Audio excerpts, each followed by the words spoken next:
Spring's right around the corner. And if you remember back when we had that microburst a few Aprils ago, it came completely out of the blue.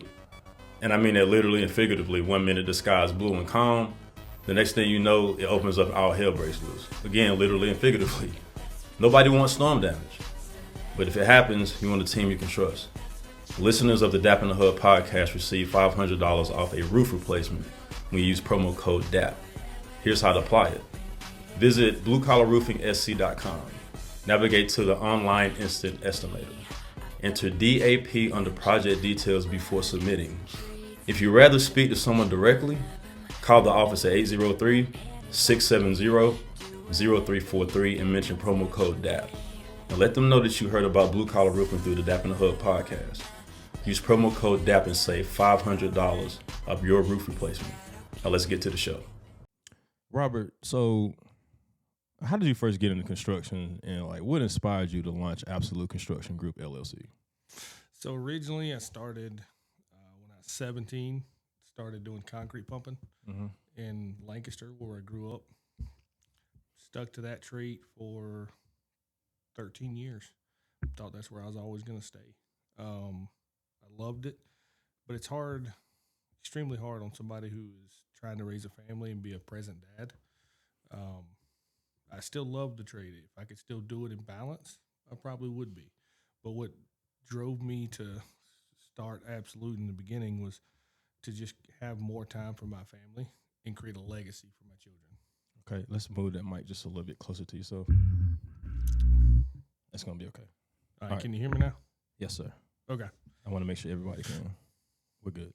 All right. The biggest thing that the balance was important, but leaving a legacy for my children, not a financial legacy, to create something that gives back to the community so that when my children are my age or older and they're able to, when people see that last name, they know who it is and they can say, hey, man, your father was a great man. He did X, Y, Z, A, B, C, whatever it was. That's what it was about for me in the beginning, and it still is.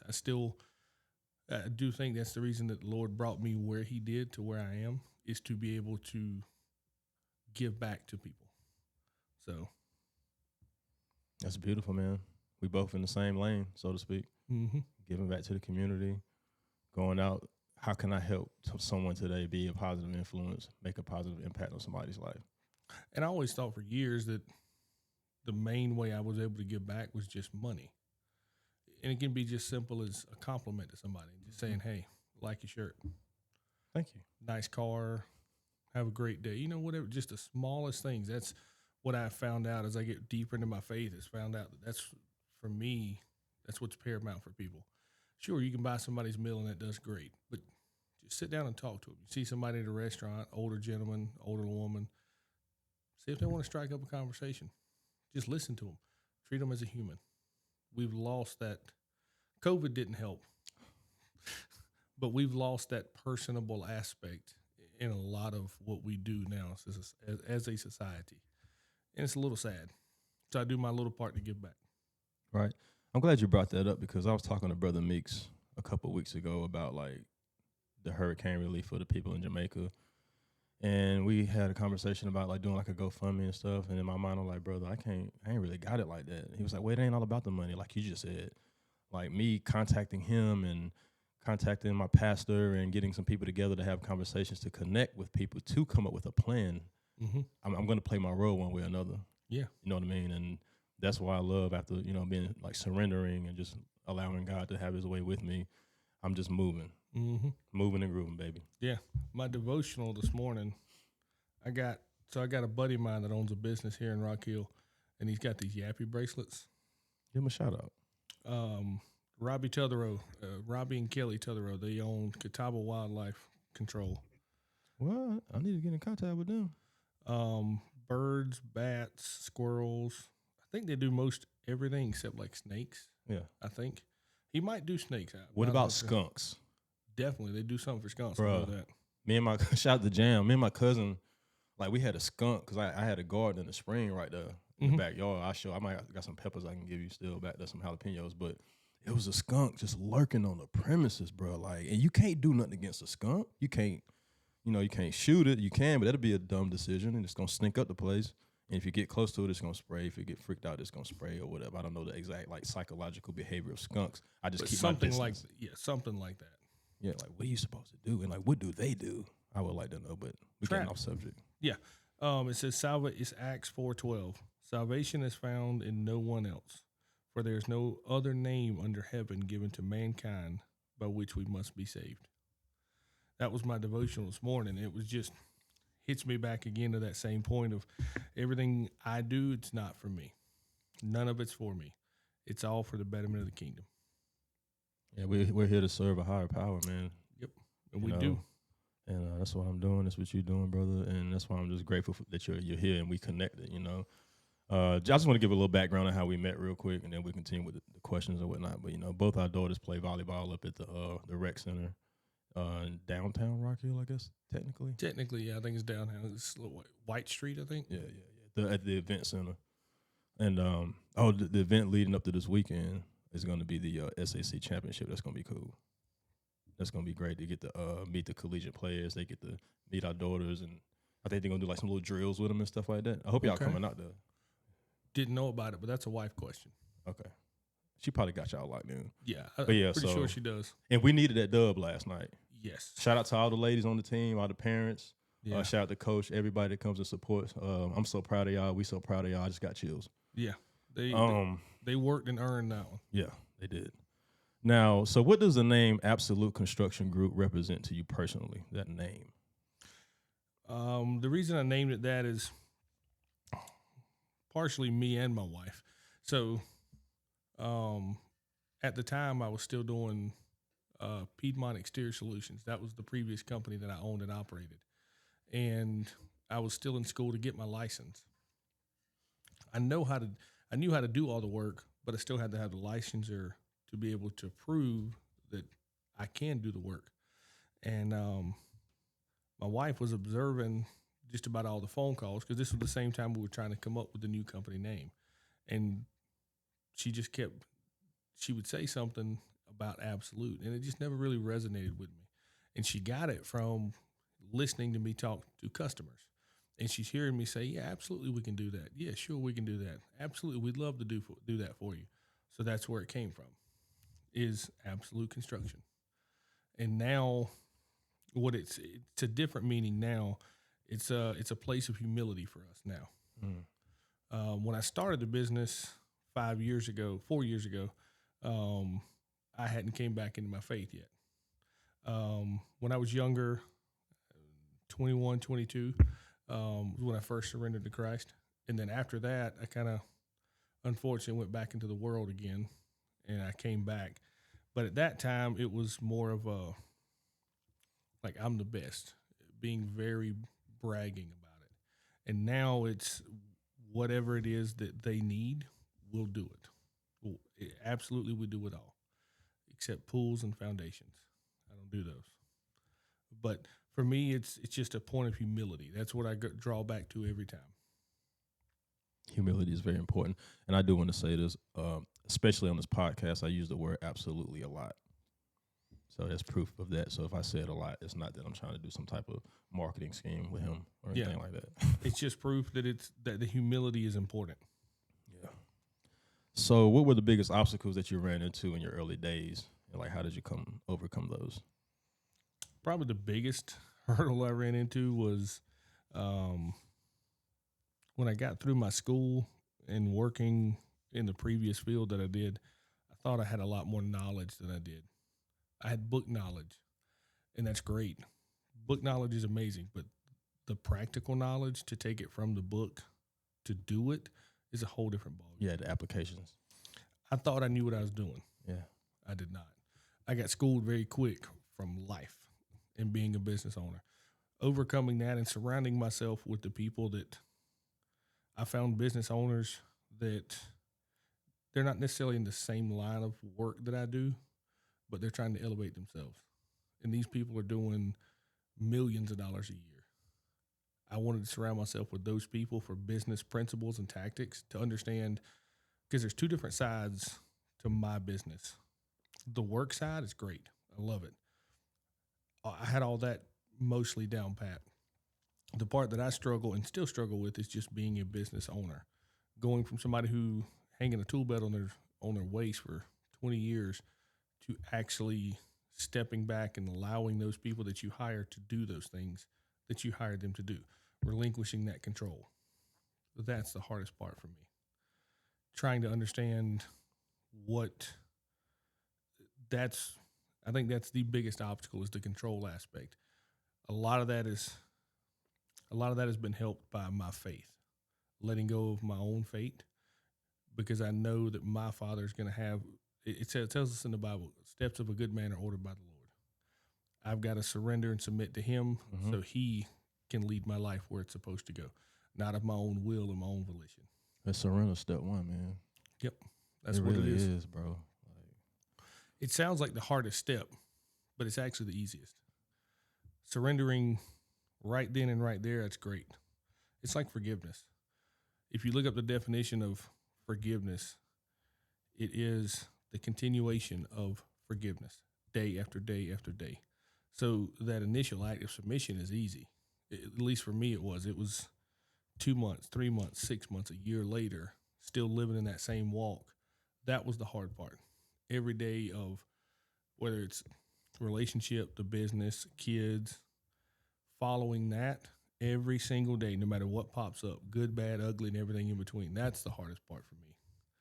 And it's something I still struggle with, but I keep going forward.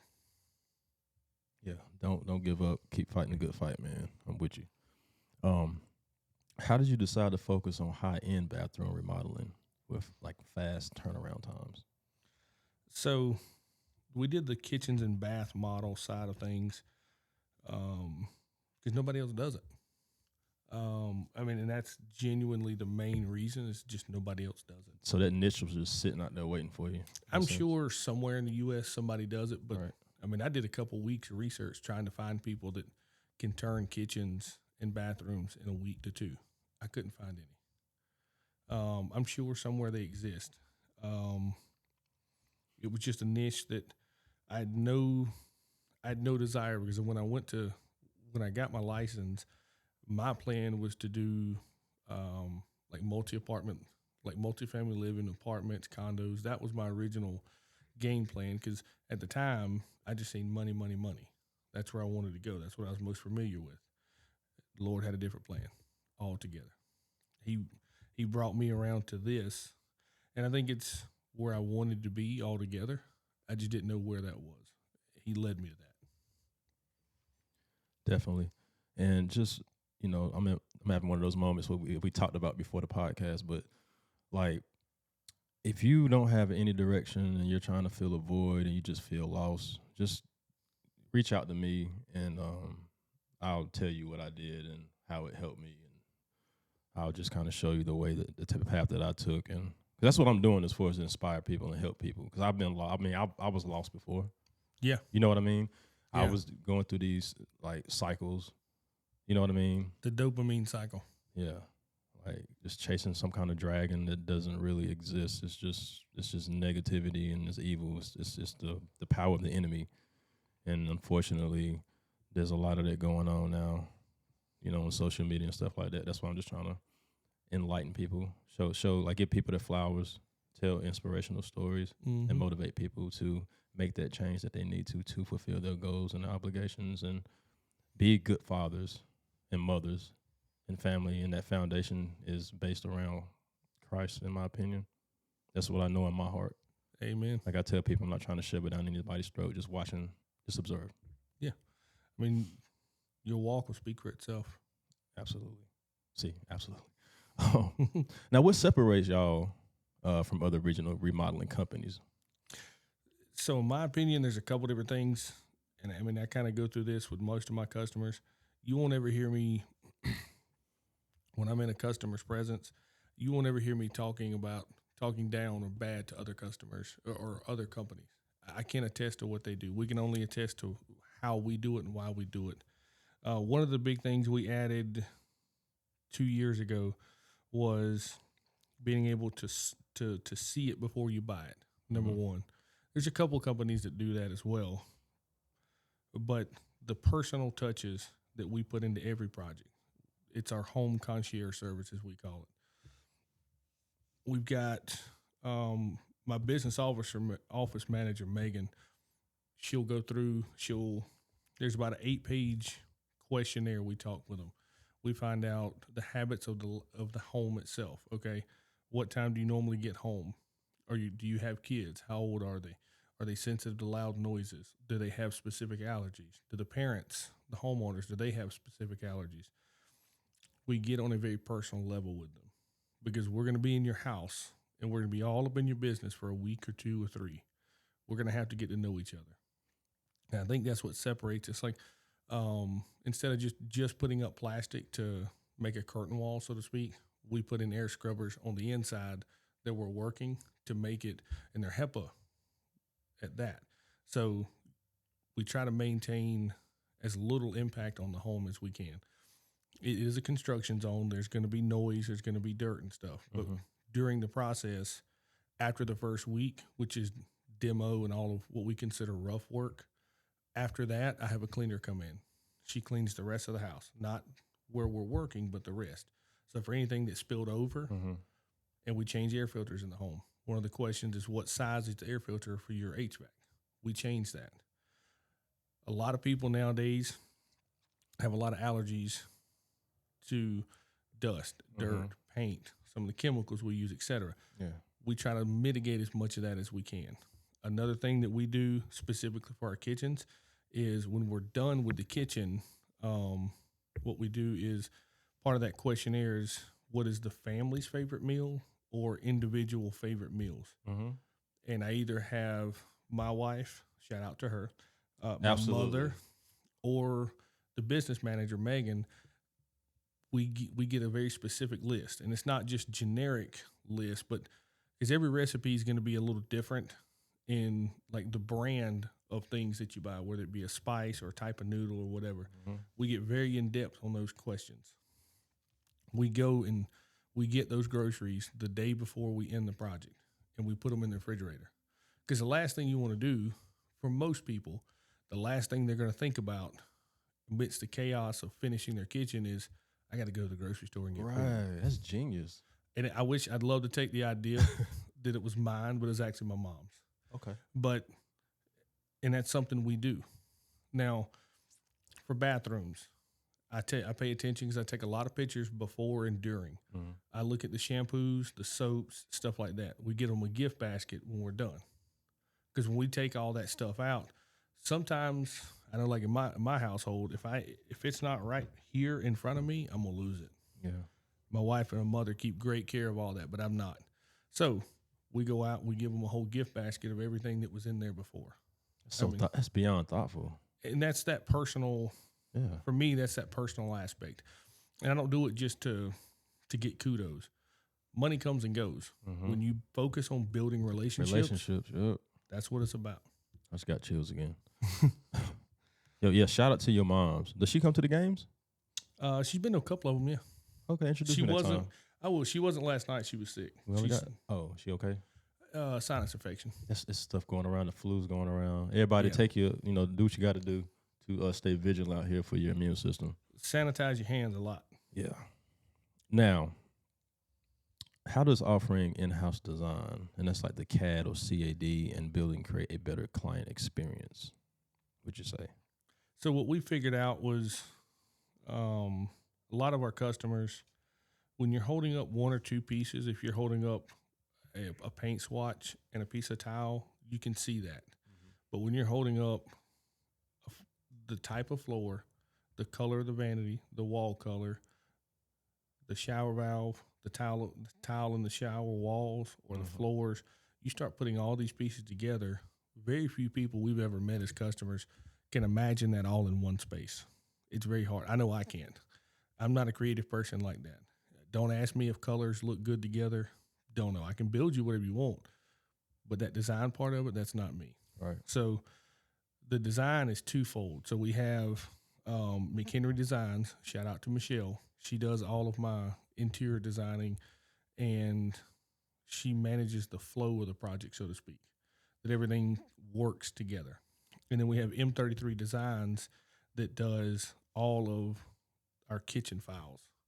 We build it. You get 2D and 3D renderings. You can see it's about 95% accurate as far as coloring. There's a little difference because what we see with our eye and the computer can render is always a little different. Oh, there's going to be a margin of error. Yeah, of course. But what we started noticing was we get halfway through a project, and I got a customer telling me this didn't turn out like I thought it was going to. Yeah. And so we stop, and for a while I couldn't figure out how can we bring that to light. How do we fix that problem for a client? Because overall, any business, small, big, whatever it is, in a service-based industry, we're problem solvers. That's what it is. A customer comes to us with a problem, we hand them a solution, and it works. And what that was I went to a small business luncheon 2 years ago in Winthrop through the city. I think it was called the Economic Development Department or something like that. I met this guy. We instantly clicked, talked about what he can bring to the company, and it's been amazing ever since. Nice. That's a beautiful representation of symbiosis. That's my favorite word in biology. Just like right now, like we're helping each other. You're supporting me, my podcast, and I'm helping you, as a guest, and we're having a conversation. It's giving the audience an opportunity to see the human side of you, which obviously, the people that you deal with already do.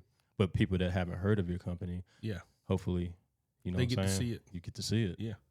And it's the real deal.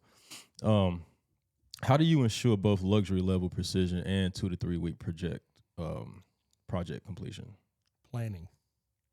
So the planning stage for us is usually it's compared to some of the other feedback we get from customers. Our planning stage is 2 or 3 times longer than what other people do. And the reason that is I want to have all my materials on site. The type of tile, the type of grout, the fixtures, everything I can. And we plan so meticulously because we do offer that 1, 2, 3 week turnaround. And that's what we figured out, that when you look up the average remodel time for a kitchen in the Southeast, not even the Carolinas, just the Southeast, it's 4 to 8 weeks. A kitchen is 6 to 8 weeks. And I think a lot of that is just due to lack of planning, proper planning.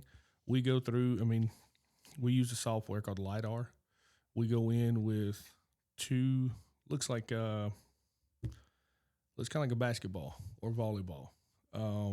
They sit on tripods and it scans it's about 95% accurate. I can't say every square inch, but it covers most of it. And then during that same production meeting, we call it a discovery meeting.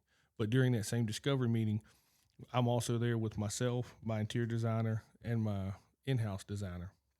We go through, we're measuring every part of this kitchen or bath or whatever the space is. And we take the technology. It's great, but it does miss things.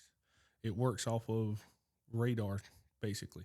And like this window that's open, if this was in your kitchen and I put the software right in the middle where you're sitting, it's going to have discrepancies on that wall because the light coming in is going to refract inconsistently. Okay. So that's where we come in. We're taking all of our measurements as well. We match those measurements, and then we know the exact square footage. It's just a meticulous, detailed planning that allows us to be able to, once we start, there's basically no hiccups. There's always a couple hidden, whether it's under a cabinet, behind a wall, behind an appliance. But if that's the only thing we have to mitigate during the project, it's a small speed bump 99% of the time. Nice. So what non-negotiable standards guide your work when balancing speed and quality? We don't cut corners. The company I used to work for, they kind of had an in-house term. They called them rounding corners. They'd never cut corners, but they'd round them. That raises my eyebrow. Yeah. And we don't even do that. I'm held to a lawful and ethical background from my license, and I'm not going to do anything to infringe on either one of them. And outside of the license, I've still got to know that these people that I go into their homes, for the psychology of owning a home, I never realized this as a business until I became a business owner. I started talking to other people. I never understood the psychology of a homeowner. And there is a very specific book, and it says how to deal with a homeowner. It's about 60 pages. It's pretty short. Man, it'll change your perspective on the world. Most homeowners emotionally react to anything revolving the house because for most people, a home itself is going to be the biggest investment people make. So when it's that large of an investment, people are emotionally tied to it. So therefore, they're emotionally reactive. There's a certain way that you have to handle homeowners with, one is the utmost respect, but two is you have to present to them that what you're doing and what you're suggesting is going to be the best for them. And it's not, you can't come from a place of money. You genuinely has to come from a place of love and care so that they understand what you're doing. And you're not just saying it costs this much because it's just the money. Like I say, I go back to money comes and goes. Building and maintaining relationships is what it's about. Yeah. Well, we could have a whole podcast about that.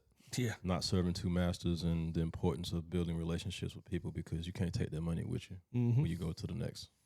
Yeah.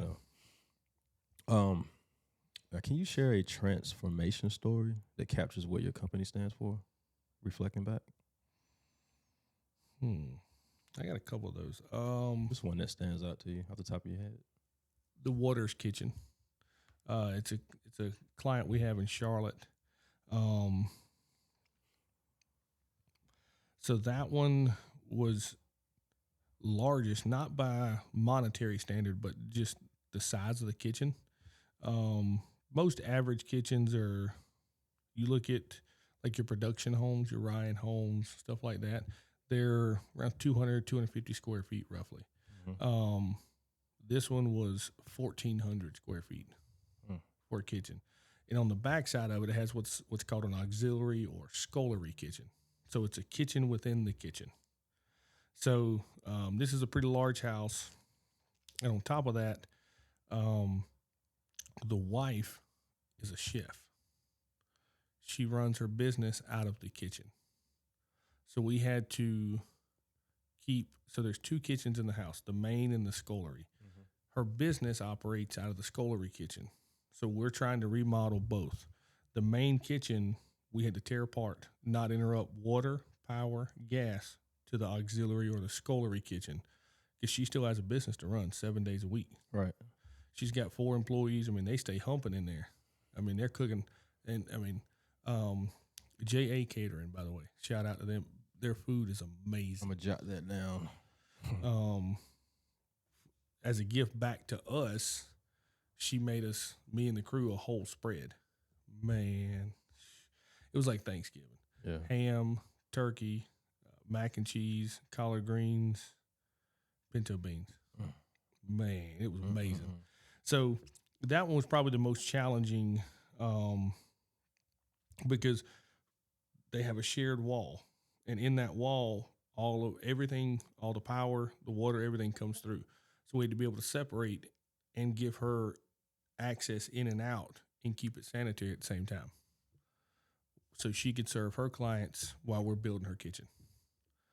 So that one, I'd love to have said that we could have done it in a week or two. That was a 4-week project.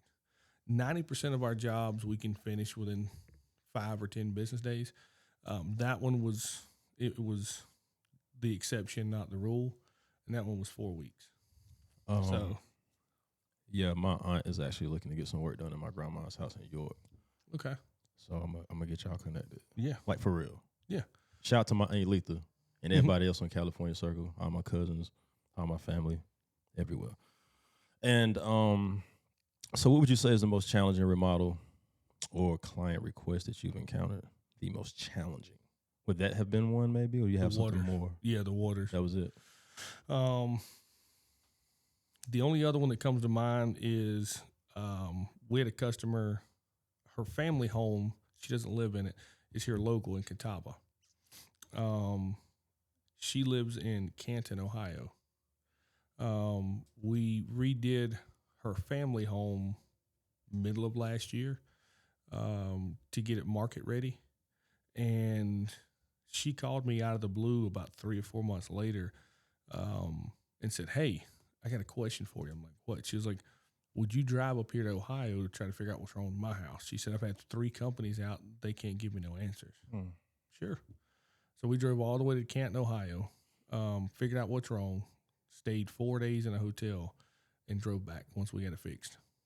What can you share what it was that they didn't catch? So a lot of old construction, you'll see it here in, like, mostly in the city of Rock Hill, some of the older houses built in 20s to 40s. They have, most of them have copper wiring. Well, at some point, somebody ran what they call a blind wall. So if you're looking, so if this is your wall, somebody built something in front of here. So there's still a cavity in the back that you, if you didn't know, wasn't there. She had an old copper line that was leading to the dishwasher or the washing machine on the other side. It was in that blind wall, and it was dripping, and it was on the 2nd floor. So if you looked on the surface, they, like I say, 3 other companies had come out and taken drywall off of the front side of that wall. There's no water lines in there, but there's a blind wall back behind it, and we found it.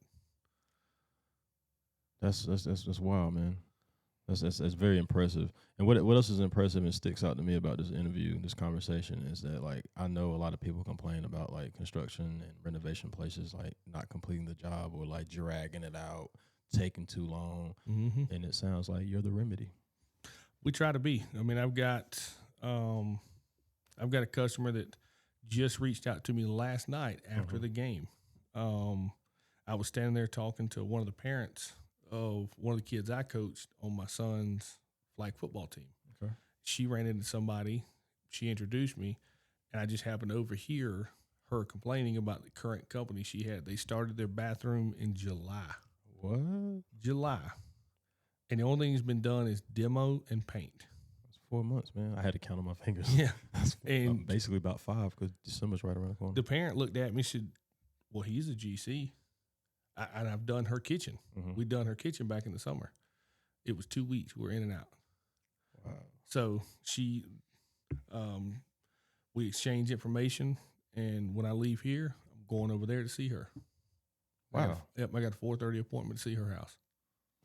Yeah. That's crazy. It is. Now let me ask you this. So, like, how do you assist clients who are, like, unsure of their vision or style direction? Like, you have someone that takes care of the style direction, all right? Yeah, I'm about to say I'd love to take credit for that, but that's not right. That's Michelle. Right, back to Michelle. Yeah. She is, I mean, she's been doing it for, I think, 20, 25 years or so. I mean, McHenry Design, she's amazing. I mean, she can see, the way she sees things in her mind, I mean, it's like a Lego thing for her. She puts all these pieces together, and I never understood until we got into this space of kitchens is the flow of a kitchen. I never knew that was a thing. I guess maybe because I'm a man, I don't really know. But, I mean, I spend a lot of time in my kitchen. I was about to ask you if you cook. I do. Most of mine is outside. Right, on the grill, probably like me, Yeah, I grill and I smoke. So that's my territory. But there is a very significant flow to a kitchen. And it's called a triangle. So especially if you have an island. So the way it works is what you want to be able to do is measure. So just say this piece of paper is your island. 1, 2 would be your cabinet. 2 would be a wall or another cabinet. These triangles, you want them to maintain 42 inches. That sounds like a lot, but if you figure yourself, wife, husband, whoever it is, if they're passing by each other, that's the space you need to comfortably pass by one another, or if a drawer's open, to be unobstructed. The science that goes into a kitchen, I never understood it. I never thought about it until we got into this space. And there are literal conventions, there are books that teach you, I should say, the science behind the kitchen.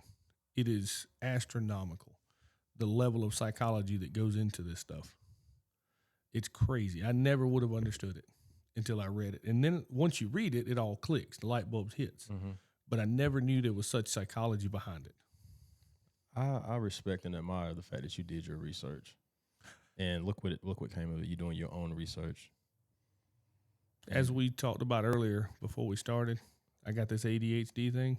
So when I go down that rabbit hole, I go. Mm-hmm. And then I just it's for days. I just can't get it out of my head until I get to a point of, okay, I'm good now. I know enough about this. And then it's the next shiny object, and then the next one, and then the next one. So. Hey, what was her name again? Michelle? Yeah, Michelle McHenry. Okay. Well, I'm hoping she's still there when I build my house. Think y'all can help me out with that? Definitely. We'd love to. 100%. What is one misconception that homeowners commonly have about remodeling, though? Cost. That's the biggest part of it. Can you elaborate on that a little bit? So the way my process works is a new customer, whether it's a referral, website, whatever it is, Google, I have a 30 to 60 minute consult, a phone consult with them. We sit down, I go over all their ideas. They want a rough estimate. I'd love to give it to you, and I will, but it's going to be, okay, it could be $25,000 or it could be $100,000. And they're like, well, I just don't want a $100,000 kitchen. That's kind of crazy. There's a lot of them out there, but most people, you don't need that. Selections and the cost factor to them. For example, you can go to Lowe's, Home Depot, Doll Tile, and find tile for $2 a square foot. You can go to those same places and find tile for $12 a square foot. That makes a big difference. Cabinets. There's 4 major cabinet companies in Charlotte that do what we call pre-made cabinets. They show up to the dimensions that we order. Then there's 2 other companies that do high-end, like on-site, custom-built cabinetry like we do. When I say a box, meaning one box of cabinet, you can go to company A and it'd be $200, or you can go to company B and it'd be $800. Well, when you multiply that variance by 15 or 20 or 30 boxes in your kitchen, and then countertops. Countertop world is ridiculous. You can spend $20,000, $40,000, $60,000 on countertops. You got like marble, granite, and it just depends on what the material is, what it costs, right? Yeah, whether it's man-made, quartz, or if it's real, like quartzite or granite. And there's so many variations, gradations of each one. You can get analysis paralysis walking into a countertop place. You can just get lost. Like, it is it's astronomical at how much is going on with countertops alone. And then you add in flooring, then you add in any electrical or plumbing, drywall, trim. I guess the misconception people think is it's just a money grab kind of thing. Yeah. It's really not. I have no idea what you want. We have to go through the design process to figure out what you want to be able to give you a realistic budget. I think that's the biggest thing people have the misconception about is it's just a money grab. And for me, it's not. Like I say, money comes and goes. Yeah, you're full transparent about it. So yeah. And with the cabinets, the difference in price, it depends on what type of wood you use. What's one of the most like expensive or high end woods, would you say, off the top of your head? So it'd probably be a red oak or birch. And they have great longevity of life. You can get 20 to 40 years out of those cabinets. Like if you ever go to like an older house, like maybe your grandma's house, auntie's house, those cabinets been there since you was a kid. Yeah. Probably what they are. You won't get some plywood cabinets nowadays are really good quality. A lot of them, they look good, but in 10 years, doors are falling apart. There's gaps in them because the quality is just not there.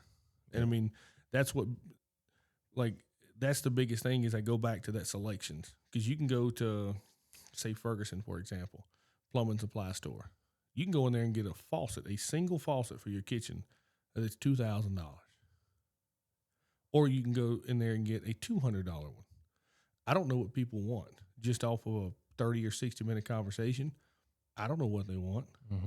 And we have to ask all these questions and have the meetings beforehand to thoroughly be able to say, okay, this is your number. This is a firm number.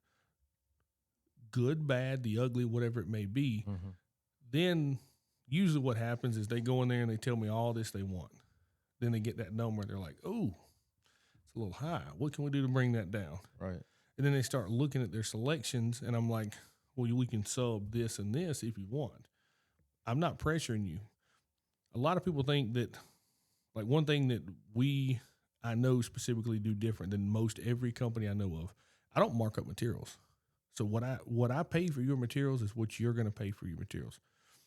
A lot of our customers have had other dealings with other companies that have a 20, 30, 40% markup on materials. We don't do that. I make my money off of labor. When I give you that number on labor, because for me, it doesn't matter if you buy a $2,000 faucet or a $200 faucet. My labor to install is the same. It's the same, yeah. It has no bearing on what you buy. So therefore, I feel like it eases that tension. I give them full transparency. Like, another thing we do is in our packets, we get, so the kitchen design or the bathroom design, or maybe it's an addition, whatever the project is, we get a spiral bound book. That design goes in, it gets printed full color. And in the back of that, it has a printout from the LLR that says, here's my license. And I even go a step further. The next page, if you want to file a complaint against me, there's your paper to do it right there. That's how confident we are. And it's not a cockiness by any means. It's a humility of, that's what it is. Okay, here's everything you need. And when we're done, we take tons of pictures before, during, and after the projects. One thing that we do is, like, for service, behind the wall, do you know, like, looking at your wall right here, do you know where the electrical's at? Probably not. To be honest, it's like it's a hole down there that has electrical stuff right there, as far as like the cables and stuff like that. But no, I mean inside your wall. No. Yeah. So what we do is I don't know nothing. When we tear all the drywall off, we take all those pictures and we pull measurements from both sides. So if you have a water leak, or if you want to hang a picture there in your kitchen or whatever it is, we go to that length of detail. Wow. That way you know where everything's at. I mean, dare I say the cliche of above and beyond? Yeah. And just real quick, just my personality, like, people wanting to get these expensive woods for their cabinets. If you're buying them expensive wood, the expensive cabinets, you better make sure you got a Terminix guy or a termite company that does the termites or whatever. Yeah. That didn't come out right, but you understand what I'm saying? Because no matter how sturdy or how good that wood look, them termites get out there regardless. So, and that's the other thing that like our kind hold on one second. Terminix is not a sponsor that just came to my head. They're not. I'm not affiliated with them. I'm serious. I'm not. But like one of the other things we do in that nature is, like, we set them up with companies that do that. We give them options. There's not a singular company that I push. Right. There's always 2 to 3 options. I say, hey, look, you've got real wood in your house now, and a real problem could be termites. Mm-hmm. Here's a couple business cards of salespeople that we've worked with in the past. Call them, or we'll have them come out. I'm so glad I said what I said. Then for you to even say that, like, that's wild that you do that, bro. Yeah, I love that. And like appliances. So when we purchase them, the reason we purchase them is we know exactly what we're looking for. They go through the showroom, wherever that may be, Best Buy, Ferguson, Queen City Appliance, whatever it is, Fox Appliance. They go through and pick out the exact one they want. When we buy it, we're the procurement agent, is what it's called. Mm-hmm. We register them to their warranty, to that person, couple, whatever it may be. Yeah. The address and everything. And because we're authorized installers through all of them, you get an additional year warranty because we install it. That's beautiful. Yeah. What qualities do you look for when building your team? Integrity is the biggest thing. Like, you can do what you want around me, but when it's 9 o'clock at night and you're finishing up a job, or if it's on a Saturday or whatever it is, when nobody else is around, no homeowner, no supervision, nobody. Nobody looking but God. Yep. What are you going to do? What you going to do?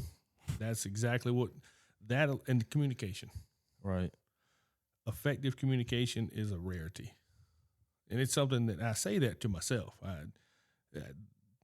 I have had to train myself to be more effective in communication. And now I have kind of the opposite problem. I overly communicate a lot. Mm-hmm. So I don't think it's a bad thing, but I've had people in the past say, why do you talk so much? I got a lot to say. That's what I tell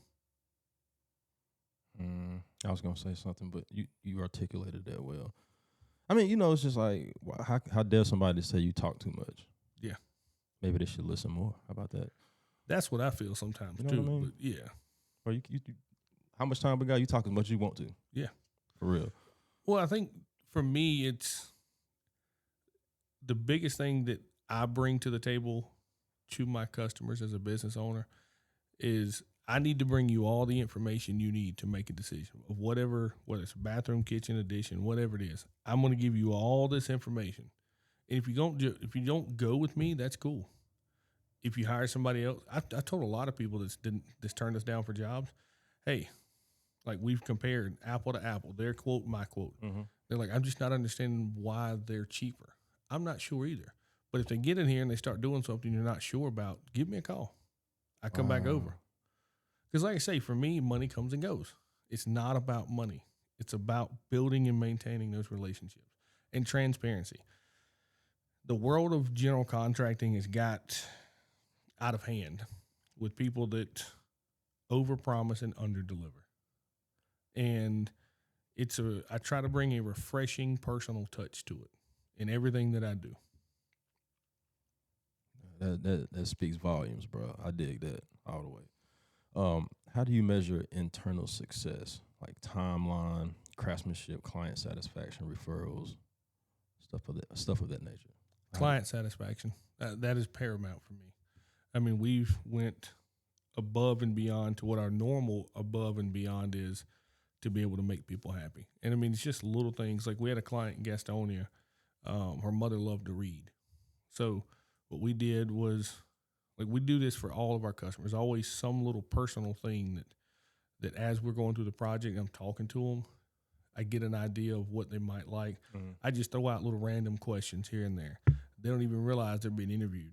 Yeah. Just throwing little stuff out there. But we had a really deep window casing like that. Yeah. But it was 14 inches deep. And what we did was we made a bookshelf on it. She loved to sit at that window and read. She didn't have nowhere to put the books, though. So we made a bookshelf. It costed a couple hours of time and a couple $100 in labor. But we made it for her. And it was just those little things like that we go above and beyond to make sure customers are happy. I'm literally getting emotional over here thinking about it. Like, what are you doing for these people, man? Because like the project was redoing the attic for her mother. That's where she was going to live. I think mid-70s, 71, 72, something like that. And that's the reason they were redoing the attic was for her to live in.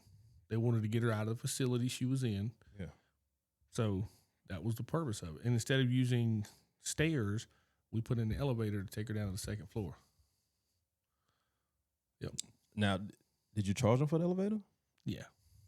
Okay. But it wasn't nowhere near as expensive as they had thought. Right. So, I mean, considering what you're getting, it wasn't bad. Right. But we had to bring an engineer because I say second floor, but what would be the main floor of the house. Mm-hmm. We built a staircase in the corner of the hallway that led upstairs because they still needed access too, and they didn't want to use the elevator. So we put in a staircase leading upstairs, and we put in the elevator. I mean, all in total, it wasn't as bad as they thought it was going to be. Yeah. We still give them everything that they needed for her mom. Yeah, it was her mom, yeah. And still stayed within budget. Wow. To be able to do all that and maneuver that and stay within budget, that's wild. And a lot of times, like I've got a specific client in Lancaster. All right, they've had a really bad run dealing with two other, I can't even call them GCs because they're not licensed, but remodel companies.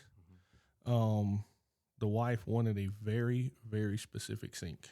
The wife built the kitchen herself. It's all her, not physically, but everything in this kitchen was to make her happy. Yeah, her vision basically. Yeah. Kind of. Yeah. And she wanted a very specific sink. Well, unfortunately, one of those two companies that they worked with took a lot of money from them for deposits. Never did anything with it. So they came to me, and their budget, the sink itself, the pot filler, and the faucet she wanted, they just didn't have budget for it anymore. So she had convinced herself she was going to go to Home Depot and get one. we still bought her that sink and that faucet and that pot filler. I eat that. It wasn't a terrible amount of money.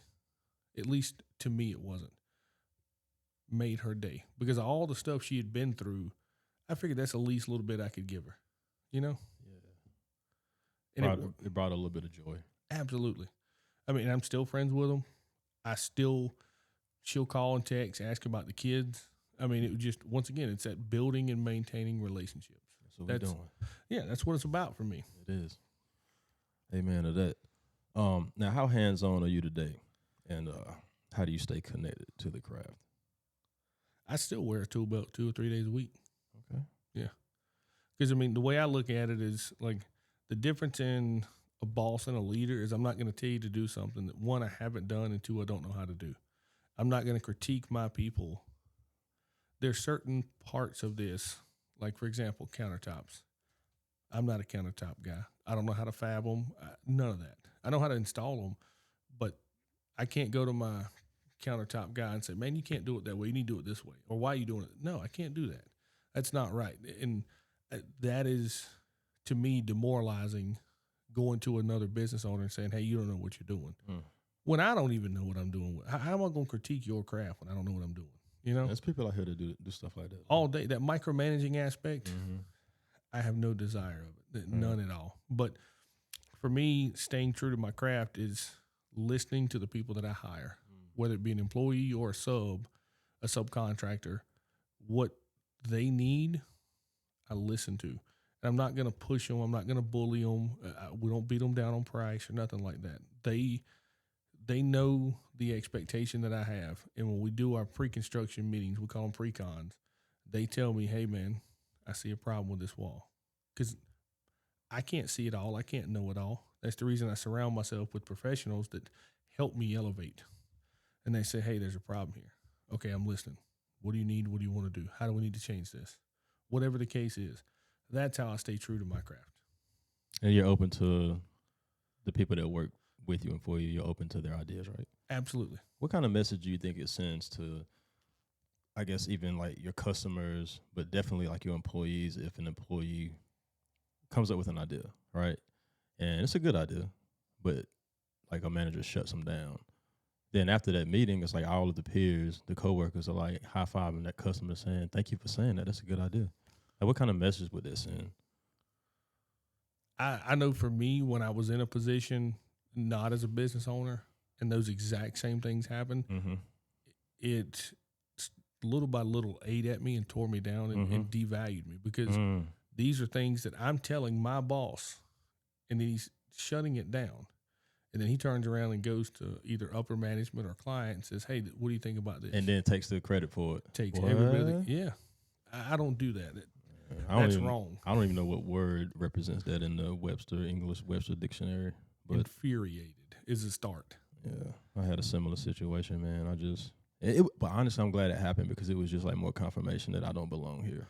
Exactly. I have things I need to do out here, and obviously I have some good ideas, and I'm going to go out here and help some people. I'm going to do what I do. Do what I do. Yep. You just do you. I'm going to do me. Yeah. Right. And like another thing that, like, I've had employees that come to me that wanted to start their own business and become a subcontractor. Now, I don't know how anybody else was handling it. I've talked to a couple other business owners that told me, and these are guys that are good at what they do. Right. And they tell me, hey, why would you help them do that? Because I got two choices. Either they're still going to leave me if they want to start their own business. They want to have that ambition. One or two things is going to happen. They're still going to leave me and go do their own thing. Then I can't use them. Because if I turn them down and say, hey, that's a bad idea, if I try to mislead them, it's going to come out to them. They're going to feel that. Yeah. That's not right. Number two is I help them further themselves, and I still get to use them as a subcontractor. So everybody's a win-win. It is. Yeah. Beautiful. Now, what do you see Absolute Construction Group in the next 3 to 5 years? I know that's like a common question, but staying where we are, honestly. Nice. I don't want to really get any bigger. I want to be able to maintain quality where we're at in that personal aspect.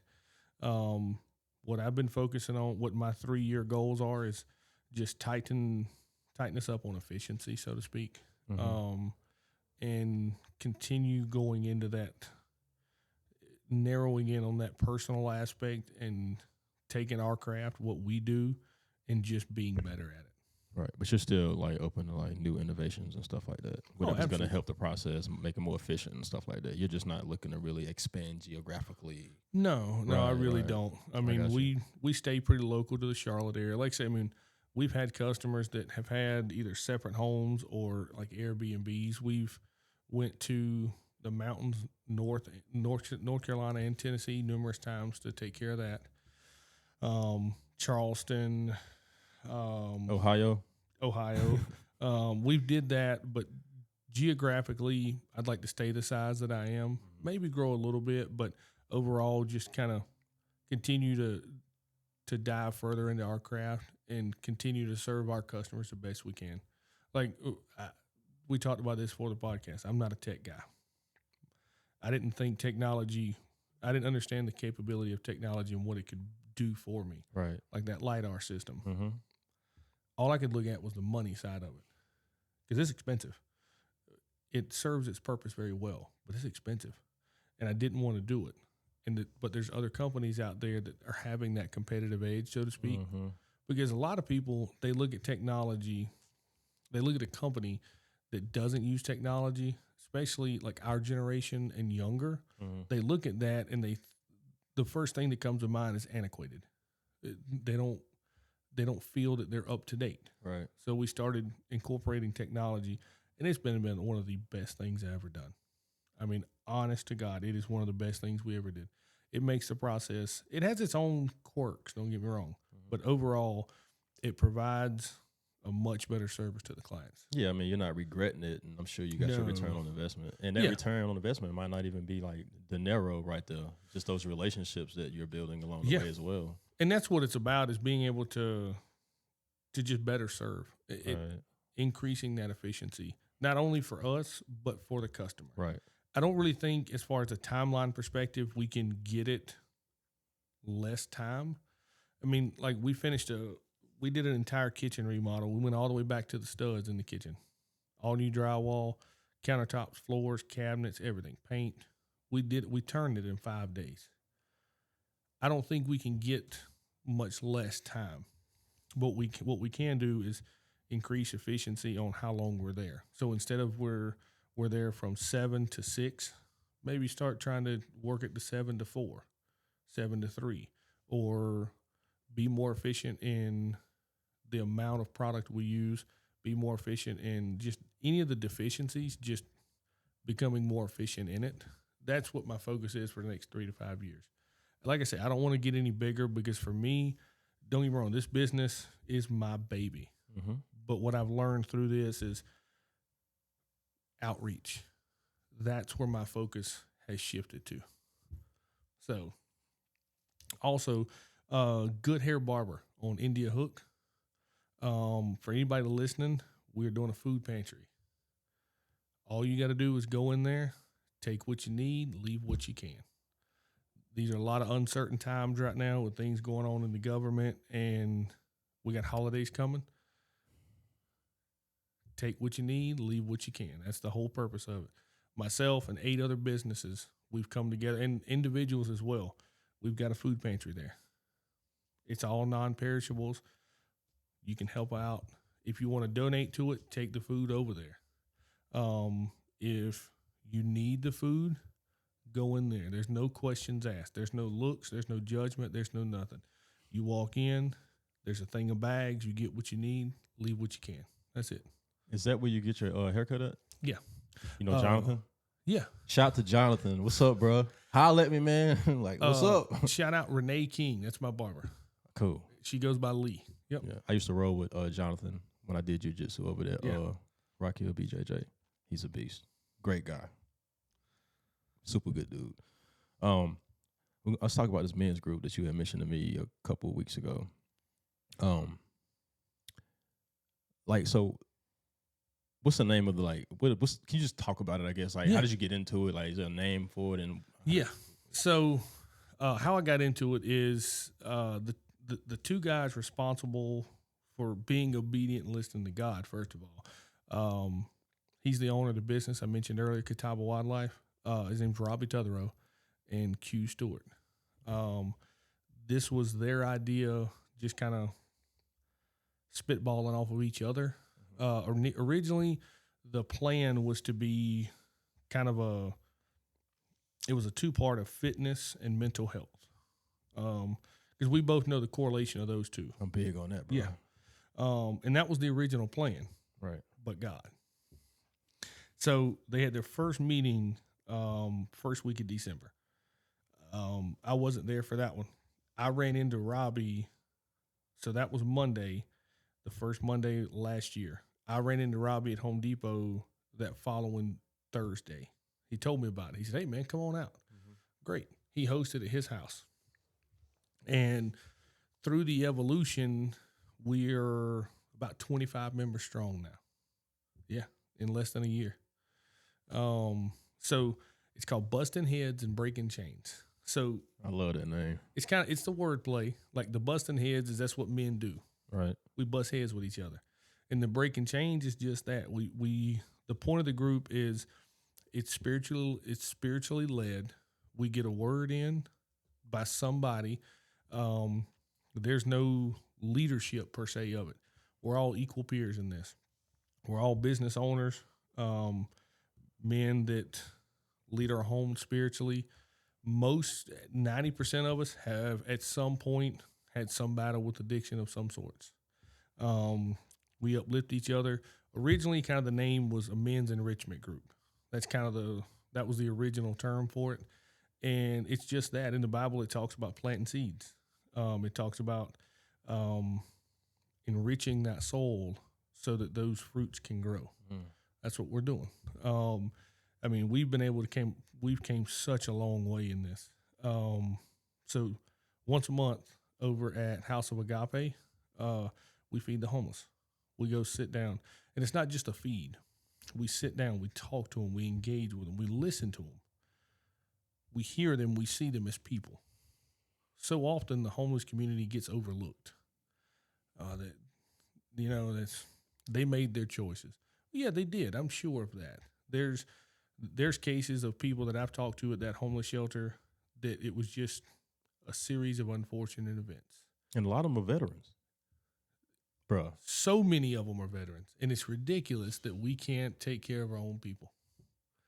I mean, I heard we had a speaker there 2 months ago, and his thing was, we can take care of all these inmates in jail, but we can't feed veterans. It's crazy. Something got to give, man. Yeah. I mean, the nonsense, like. It is nonsense. We all got hoodwinked or whatever. Y'all, with y'all shenanigans, man. I'm just going to bite my tongue right now. Yeah. Do you know Valerie Watkins? Lady V? Yeah, I know the name, yeah. Very special lady. She goes to my church. Oh, does she? Yeah, we did a podcast this past Friday, actually.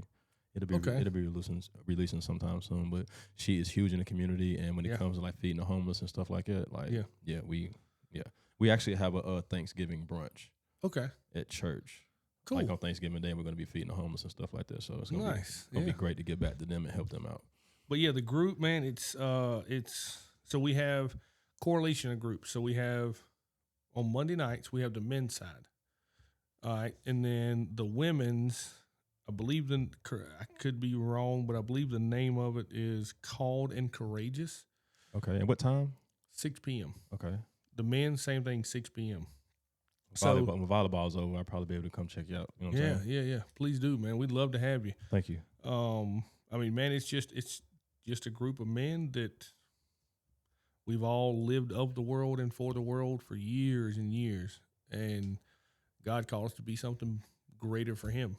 And I mean, I can't tell you, probably 10 plus, maybe more men in that circle on a Monday night got down on their knees and gave their life to Christ right there. Powerful. I'm not surprised, brother. Yeah. Really so once a month, we just added this a couple months ago. We have what we call Word Drop. It's like our sermon series. Mm-hmm. So we have the men and then the women, Monday night and Tuesday night. Well, the Word Drop happens on Monday night, but it's for everybody. Mm-hmm. Man, woman, child, all of it.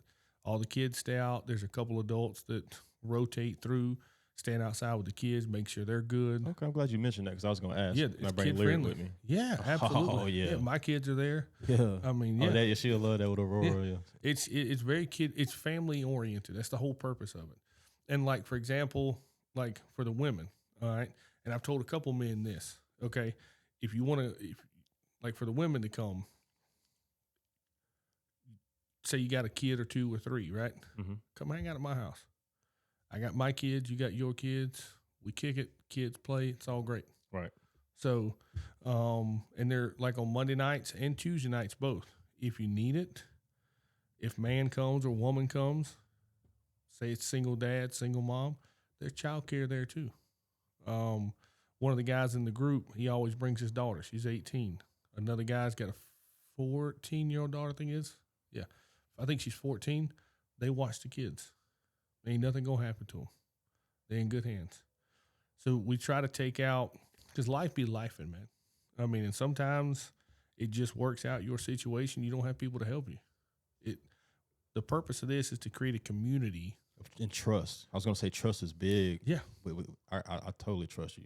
Yeah. You know what I mean? And I'm sure that all of your, present and past customers do as well because of what you basically, you listed everything that y'all do going far beyond above and beyond. Yeah. So trust is huge, bro. It is. I mean, and this group is, I can't really speak to the women's side. I can only speak to the men's side. Mm-hmm. The purpose of this is every day, most men, I'm sure there's some exceptions, so I'm going to say most men. But most men, when we go out into the world every day, we get beat up every day, all day. The world's not designed for us to succeed. We have to break those chains and get through those barriers. And the purpose of this group is so you have a place you can come to when you can't talk to nobody else. Obviously, there's God first. Right. But in this secular world, if there's nobody else you can talk to about whatever it is, you come here. You lay it all out. There's no judgment. It's just encouragement. And it's designed for people that, like us, that we want to make a change, but we're not sure how to do it yet. Or maybe you have maybe you've been picking up your Bible. Maybe you've been feeling that call to your heart from the Lord. Whatever it may be. Maybe you don't know the Lord at all. You can come in here and surround yourself with men that live a godly lifestyle, even though we struggle. That's the biggest part that I tell everybody is coming to God doesn't mean you get clean. You stop doing all the things you used to do. None of that stuff. God works from the inside out first. Got to change your heart first. Once he changes your heart, then he changes your mind. Then he changes your life. 100%. And the enemy doesn't like that. So you have to be vigilant. That's when he's going to come like tenfold for you. Yeah. I mean, it says in the Bible that the devil prowls like a lion looking to seek and devour. It tells you everything you need to know. This is a cute little catchphrase. One of our members, Eric Hawkins, Bible. Do you know what the Bible stands for? The acronym of it? I forgot. Basic instructions before leaving Earth. Earth, yeah, that's right. Okay. Or I did know it back in the day. Some people say biblical instructions before leaving Earth. Kind of a wordplay there. Yeah. But I mean, like I said, the point of it is like, so we don't just come sit in the building and talk. We go and do stuff too. Like this year we did father-daughter dance. It was cool, man. It was, I think, one of maybe 2 or 3 times I've ever taken that amount of time. Because like earlier we was talking about being a good father. Right. Don't get me wrong. I mean, I don't blame my father or my mother, but I didn't grow up in a household that was lovey-dovey, cuddly. Fighting and screaming and hollering. I kind of thought that was normal until I was like 13. I went to my buddy's house and was like, it's quiet around here. Yeah. Like, we don't have to fight. Right. There's no screaming. There's no hollering. Like, this is weird. They love each other. This is weird, Mm-hmm. But being very intentional with our time to our daughters. Because I do think that being a girl dad, I never truly understood until the last couple of years how important it is, a father's role in his daughter's life. I never really grasped it. But what we did was we decided to play games for whatever it is they wanted it to do, right? Yeah. All right. We cooked them food. Now it's chicken fingers because most of the kids are from like 4 to 12, except for a couple that were 17, 18. But most of them was at 4 to 12 range. We took a poll. Everybody wanted chicken fingers. I mean, it's just kids, you know? Yeah. So we did chicken fingers. We did some chicken Alfredo for us. And then, so one by one, we brought our daughters up into the front in front of everybody and gave them affirmations and reinforcements. And then we did one-on-one where we sit down and those things we talked about in front of everybody, we elaborated and further encouraged it for that. For our sons, all right, we did Father Sunday. Same thing. We was at the building. We got something to eat.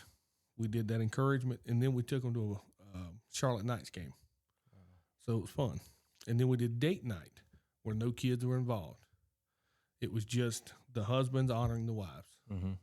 And prepared them a meal. We did affirmations. We did dancing. It was great. We did some praise and worship among all that with all three of the events. I mean, it's a beautiful thing that this community has come together and built. I have to say this.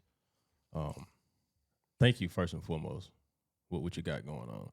And I understand if you're not looking for your construction business to grow. But that men's group, what you got going on with that's the Lord, and he gonna grow it. That's gonna take off. Oh, it is. And we got a game Monday coming up, then the Monday after that, and then I'm gonna try to make it. Like we'll talk afterwards. I'm gonna check my calendar and because I don't think I got nothing going on that Monday. 6:00. Yeah. Yeah. That's the reason you see me kind of bouncing every other game. Mm-hmm. Because I'll go to the men's group and then I go see Aurora. Then I bounce back and forth. Yeah. I understand that. Because for me, man, like that men's group is paramount for me. Like what I figured past my addiction and recovery, what I figured out about me is if I don't surround myself in the right place, I find myself in the wrong place. Mm-hmm. Right quick. Yeah. Like that is done. Look at the split. Wow. Yeah. And I mean, for me, like, so Monday nights, I have men's ministry, the group, and then Tuesday night I keep the kids so my wife and mom can go over there. There's usually a dad or two that comes to the house. We chill, let the kids play, have a good time. We kind of have our own little side Bible study too. Wednesday nights, my church, we have Bible study. Thursdays, just pretty chill, so it's Friday. Saturday, so my church, Faith Family Christian Center, if you need a church to come to, please come on out. Homestead Road. I don't remember the numbers for the address, but I can get it. Google it. Yeah, Faith Family Christian Center. It's Homestead. And so we have the homeless ministry there as well. So twice a month we feed homeless out there. Same place we feed for Busting Heads. Okay. So 3 weekends a month on Saturday from 11 to roughly 1:30, we're feeding the homeless. Like I say, I mean, it's not just – we take it kind of above and beyond the men's group does. We physically serve these people food. Right. They don't come get it. We serve them food, ketchup, hot sauce, salt, pepper, whatever it is. We give them a word before, and then when they eat, you can kind of watch the crowd. Once most people are sitting down and they're done eating, then we go sit down and talk to them. I mean, it's amazing. They're not just homeless. They're people. And so many people forget that. Sure, they may have a little stench to them, but so would me and you if we didn't take a shower for 3 or 4 days. Right. And a lot of them, something simple. Parent, kid, whatever it is, had something medical. They took time off, lost a job, couldn't get a new one, lost their house, lost the kids, lost the car. It was just a series of unfortunate events. And some of them would just flat out tell you, hey, I got hooked on heroin, so I lost everything I had. Bro, and it could have happened to me or you or anybody. Yeah. I mean, I tell everybody, we're all a couple paychecks away from being homeless, especially in today's Bro, you economy. ain't lying. Like, no, that's facts. Like, I mean, it's scary. Like just as a man of your house, if you weren't able to make your money for a month or 2 or 3, whatever it is, where would you be? I know where I'd be, probably at the homeless shelter, to tell you the truth. I mean, that's just how it works. We're all that close. And you can make what at the time seems like the best decision for your situation. In hindsight, everything's 20/20. You would have done it different, whatever it is. But most of them, 95% of the people we encounter at the homeless ministry, they're very self-aware. Very. They know exactly what they did to get them where they are. Some of it was out of their control. I mean, I met young men there last time. We fed last Saturday. 20 years old. Graduated high school. Nice family, lives in the suburbs, man. Like, nothing wrong with it. But you look at the kid, you wouldn't think he's homeless at all. Right. Very well taken care of. He just didn't want to work, flat out. I mean, just told me, sitting right there as we're eating a meal, man. He said, man, I'm lazy. I don't want to work. He said, man, my folks kicked me out. He said, my dad told me I had two choices, go to college or go to work. He said, no, I got a third one. I just leave. Yeah. He's mending that relationship with his parents now. Well, you know, thoughts and blessings to him. Absolutely. And man. To them building their relationship. Yeah, absolutely. I mean, and that's one thing that he's been trying to work on is he's been asking us a lot of questions when we go out there with the church or busting heads of, like, because he hears our stories. Most of the men that are in this group with us, we don't have a lot of money. 90% of us, there's a couple people that are older, retired, and we're smart with their money, but most of us are still kind of a little bit better than paycheck to paycheck or paycheck to paycheck. Mm-hmm. And when we sit down and we talk to them, we get that, we break that assumptions out of it, where they think, oh, you know, they just coming out here to feel good about themselves. No, man. I mean, I got $238 in my checking account right now. I'm here feeding you, though. The Lord's going to provide. When he do it. I mean, he does it every time on time. I mean, and that's the thing is, like, just getting that personal aspect to sit down and sit there and talk to these men and say, hey, man, 11 years ago, I didn't have nothing. I was homeless. Didn't have a wife, didn't have a kids, didn't have business, didn't have a car, barely had a job. I worked at a job 70, 80 hours a week to spend it all on things going up my nose. I don't know if we can say that on here. You fine. Okay, I didn't know. This is real life, man. Well, I didn't know. But, I mean, I did. I mean, I battled a cocaine addiction for years, man, almost 5 years. For 4 years, it was great. It wasn't, I didn't think it was an addiction. And then just what seemed like overnight, it took a hold of me, and it didn't want to let go. I mean, I was talking to a guy, and he looked at me, he said, so you been where I am? I said, yeah, dude, I've been there. So I know what you're going through. And I mean, as an addict, addicts know addicts. Somebody can get up and talk about whatever their struggle was, their story was, but you can always tell, you know? Mm-hmm. And I was talking to him, and he said, man, that gives me a lot of hope. I mean, I was talking, that wasn't just me. It was two other brothers there, too. We're sitting there talking about this and breathing life into this man. And he said, man, I never knew that. He said, I wouldn't look at you now and be able to tell that you know what I'm going through. I said, yeah, dude, all three of us, we do. We know exactly what you're going through. We've been where you've been. And there is a better way. There's life on the other side of addiction. Yeah. And what's the name of your church again? Faith Family Christian Center. And where's it located? I know you don't know the street, and you don't know the actual numbers. 3483. That's it. 3483 Homestead Road. Where's Homestead Road at? Behind literally the road on the backside of the airport. Oh, okay. Yep. Well, if you're dealing with addiction and all that kind of stuff, man, go check out this church. Yeah. If you're on the other side of town, come over to Solo, Sanctuary of Life Outreach. We love to have you. Come fellowship and praise the Lord, and you know we gonna get you right. Because I mean it's a village, so just join the village. You can't be out there alone, sitting there suffering and going through those internal battles and struggles. It's death. So if you want the life, holler at me or him. Yeah. Seriously. Yeah, seriously. Because time is of the essence, and before you know it, like you said, it was just like that, right? You woke up and how much time had passed? Like, it can happen. Yeah, I've had my issues and struggles in the past as well, brother. Yeah. You know what I'm saying? Yeah. And that's a terrible one, right? Yeah. I mean, and like one thing that so like in the Bible it speaks of be of a sober mind, right? Mm-hmm. It was one of these things that it's one of these things that the Lord revealed to me was for the longest time until I got into my word, I thought when it said be of a sober mind, I thought it was talking about don't do drugs, don't drink, stuff like that. And that's I think alcohol is probably along those lines, but go ahead. Yeah. But what it also means, what the Lord showed me was things that vanity. Don't be vain about yourself. Don't be envious. be of a sober mind. And when you look up one thing so through my church, I've been getting my minister's license for the state of South Carolina. One of the big things I've learned is how to decipher the Bible. It's called deciphership.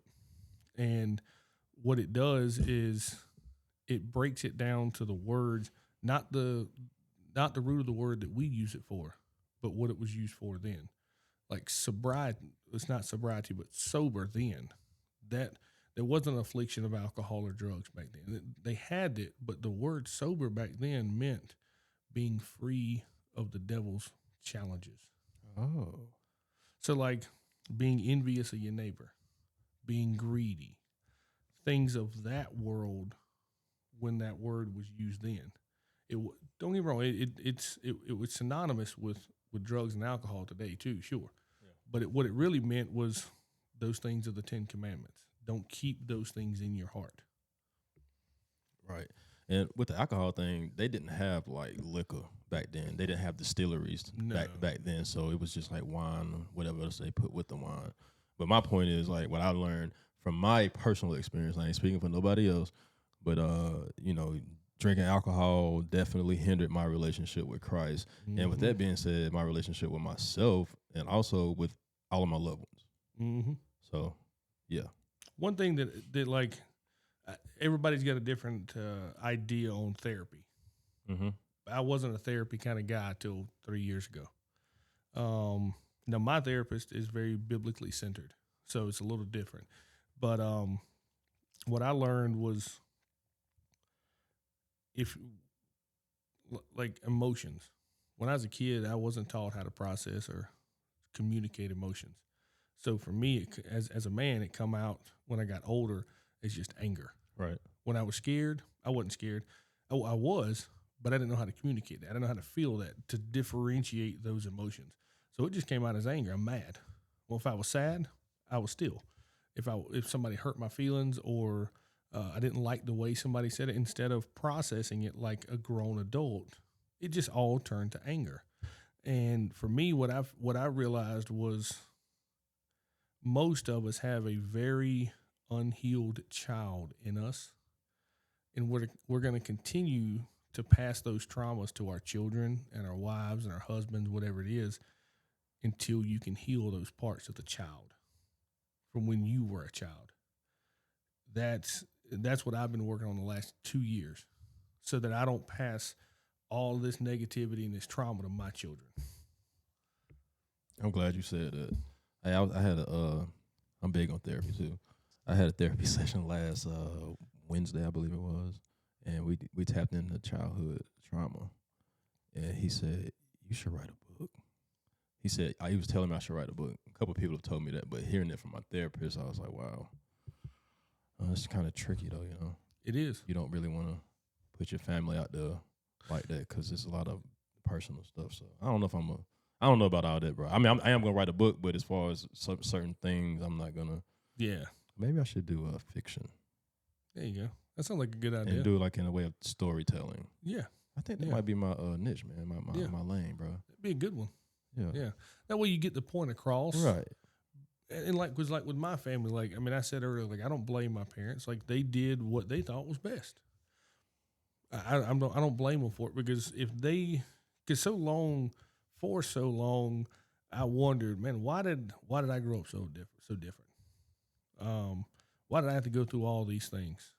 Because I was 14, 15 years old dealing with stuff that a lot of 25-year-olds at that time weren't dealing with. It's because of all this come back around for right now. For the new me, the me that seeks Christ and that found Christ, all these things I dealt with is so that I can go sit and look people like you in the eye and everybody else and say, hey, man, I've been there. I know what you're going through, and I got past it. I got through it. And it wasn't me. It was God himself. There it is. He came into my life, and he took these things from me. And I can't, in good conscience, if I hadn't gone through those things, sit here and tell you that. Sit here and tell the listeners this, that God can get you through it. If he got you to it, he'll get you through it. Bro, like, I'm a living representation of that, to say the least. It's powerful. And I'm glad you touched on that earlier about like raising our kids and having conversations with them and just looking back saying, hey, I wasn't never like sat down and talked to about this. Yeah. Like, yeah, we have to teach them. Yeah. That's the main thing of being a parent is to teach them, learning from our mistakes, reflecting on what we done, what we did, and seeing those patterns in them. And it's funny to me. I want to know if this has ever happened to you where like one of your kids will like do something bad and you're a little mad about it, but then you look at them and you're just like, that's just me all over again. Like you literally see yourself in their face and you're like, I was the same exact way. Then I just like laugh it off, like whatever. I talk to her, whatever, if it's something like serious, but usually I just be like, that's just me all over again. Like quick little conversation, not to do that again. Okay, we're good. Keep it moving. Yeah. I say I'm raising myself. It is. Especially my son. Like, and my son was one of the most important reasons, my son and my daughter both. It's similar to a couple other people that I know, but I didn't want to go to church. My wife and my mom, my kids were going to church at Faith Family. I didn't want to go. Mm-hmm. What I found later was deep rooted in lack of accountability, but I was just blaming all the other things, I just didn't want to go. Yeah. And my son at the time was 4. He said, well, I don't want to go to church today. My wife said, well, why not? Well, Daddy doesn't have to go. Nope. I got up, got my clothes on, said, no, we're going to church.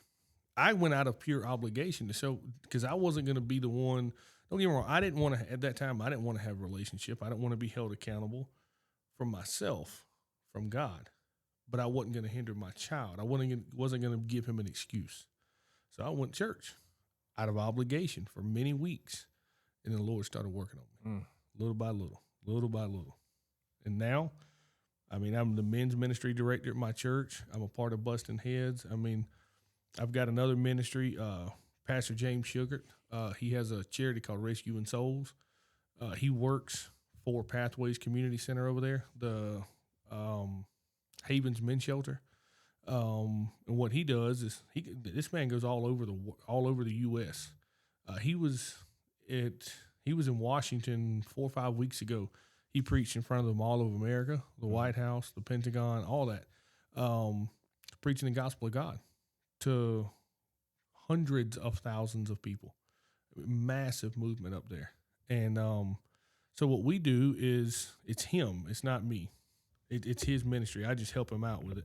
But there's some places, some rehabs that the homeless ministry, the homeless men that he talks to and talks with every day, if they want that change, we take them up there. Take them to Tennessee. They got to want that change. They got to. And that's what he does is he mentors them for a little while to see if they truly want that change. Because this place in Tennessee, it is life-changing. I've talked with men that are still up there that went there 3 years ago for a 12-month rehab program. 12 months. That's all. In their minds, they just had to get through the 12 months. 36, 38, 40 months later, they're still living on the property. They have productive relationships with ex-wives or children, whatever it may be. They work. They have vehicles. They're a productive member of society. They've been given the chance for an entire new life, whether they be 20 or 60. I met a man a couple weeks ago. We went up there. Was a 52-year alcoholic. He was 66 years old when he went into rehab. 66. And he wanted to change. Children had wrote him off. Everybody in his family has wrote it off. Lived local right here in Rock Hill his whole life. He's now the manager of a Goodwill store up there. Got his life together. Don't drink anymore. Found him a little lady friend up there. They kind of court, so to speak. More a companionship thing. But gotcha. He was able to turn his life around. And everything there is spiritually led. It's all biblically led. They help you find yourself in Christ. And then let God do his work. It's stories like that is why we sitting here right now, man. Like, wow. What's one thing about your job that most people don't realize or appreciate? The amount of time that goes into it.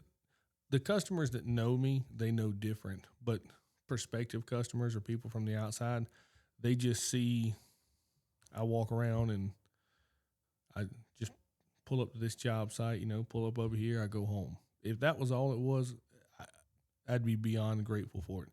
But, I mean, there's a lot of times, perfect example, last night, I was dealing with a last-minute issue with a client. I was late to my own daughter's volleyball game. I missed the whole first set. I didn't get there till the first point of the second set. It's things like that from the outside, it may look like a 9 to 5 or 7 to 3 or whatever, but the amount of time that goes into the back end of this business is immense, and the stress that comes with it. Because I try to provide each and every client with such a high level, I challenge myself more and more each job. And you're sacrificing additional time to get to know these people. Yeah. And to give them like a gift, so to speak. Yeah. In a way. So that's just huge. Now, it could be a mistake, a failure, or like some type of surprising success, but like what has been the biggest lesson that you've learned throughout your whole journey?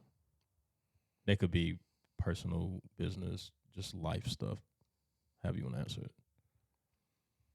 I think for the biggest lesson is, I think it's correlation of business and personal is just don't assume. Always ask questions. I have such a hard time with that to this day. I don't know why. My brain gets to going like it's what we call storytelling in the men's ministry. Like, for example, you just sitting in a restaurant, you just looking across the way at a guy. Scientifically and statistically, within 12 seconds of meeting a stranger, you've already judged them. It's just human nature. That's just how it is. As much as we may not try to or want to, subconsciously we've judged that person based on appearances, candor, the way they speak, whatever it is. Not judging people don't judge a book by its cover. Right. That thing, that's the correlation of business and personal is just not judging a book by its cover, because there's so much you miss of the content inside that person or that job, whatever it may be, that unless you remain humble about everything you do, you can miss that.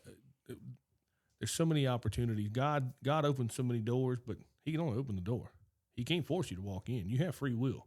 You can do what you want, but he opens so many doors, and being obedient is so important to follow him. And without remaining humble and leading with your heart and being Christ-like, you'll miss out on so many opportunities.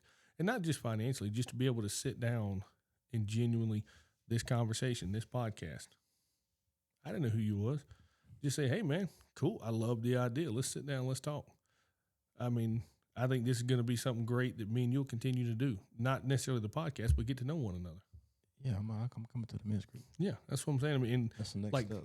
Those little things, not judging a book by its cover, or one of the big things I learned that goes in line with that is you don't decide who gets to bless you.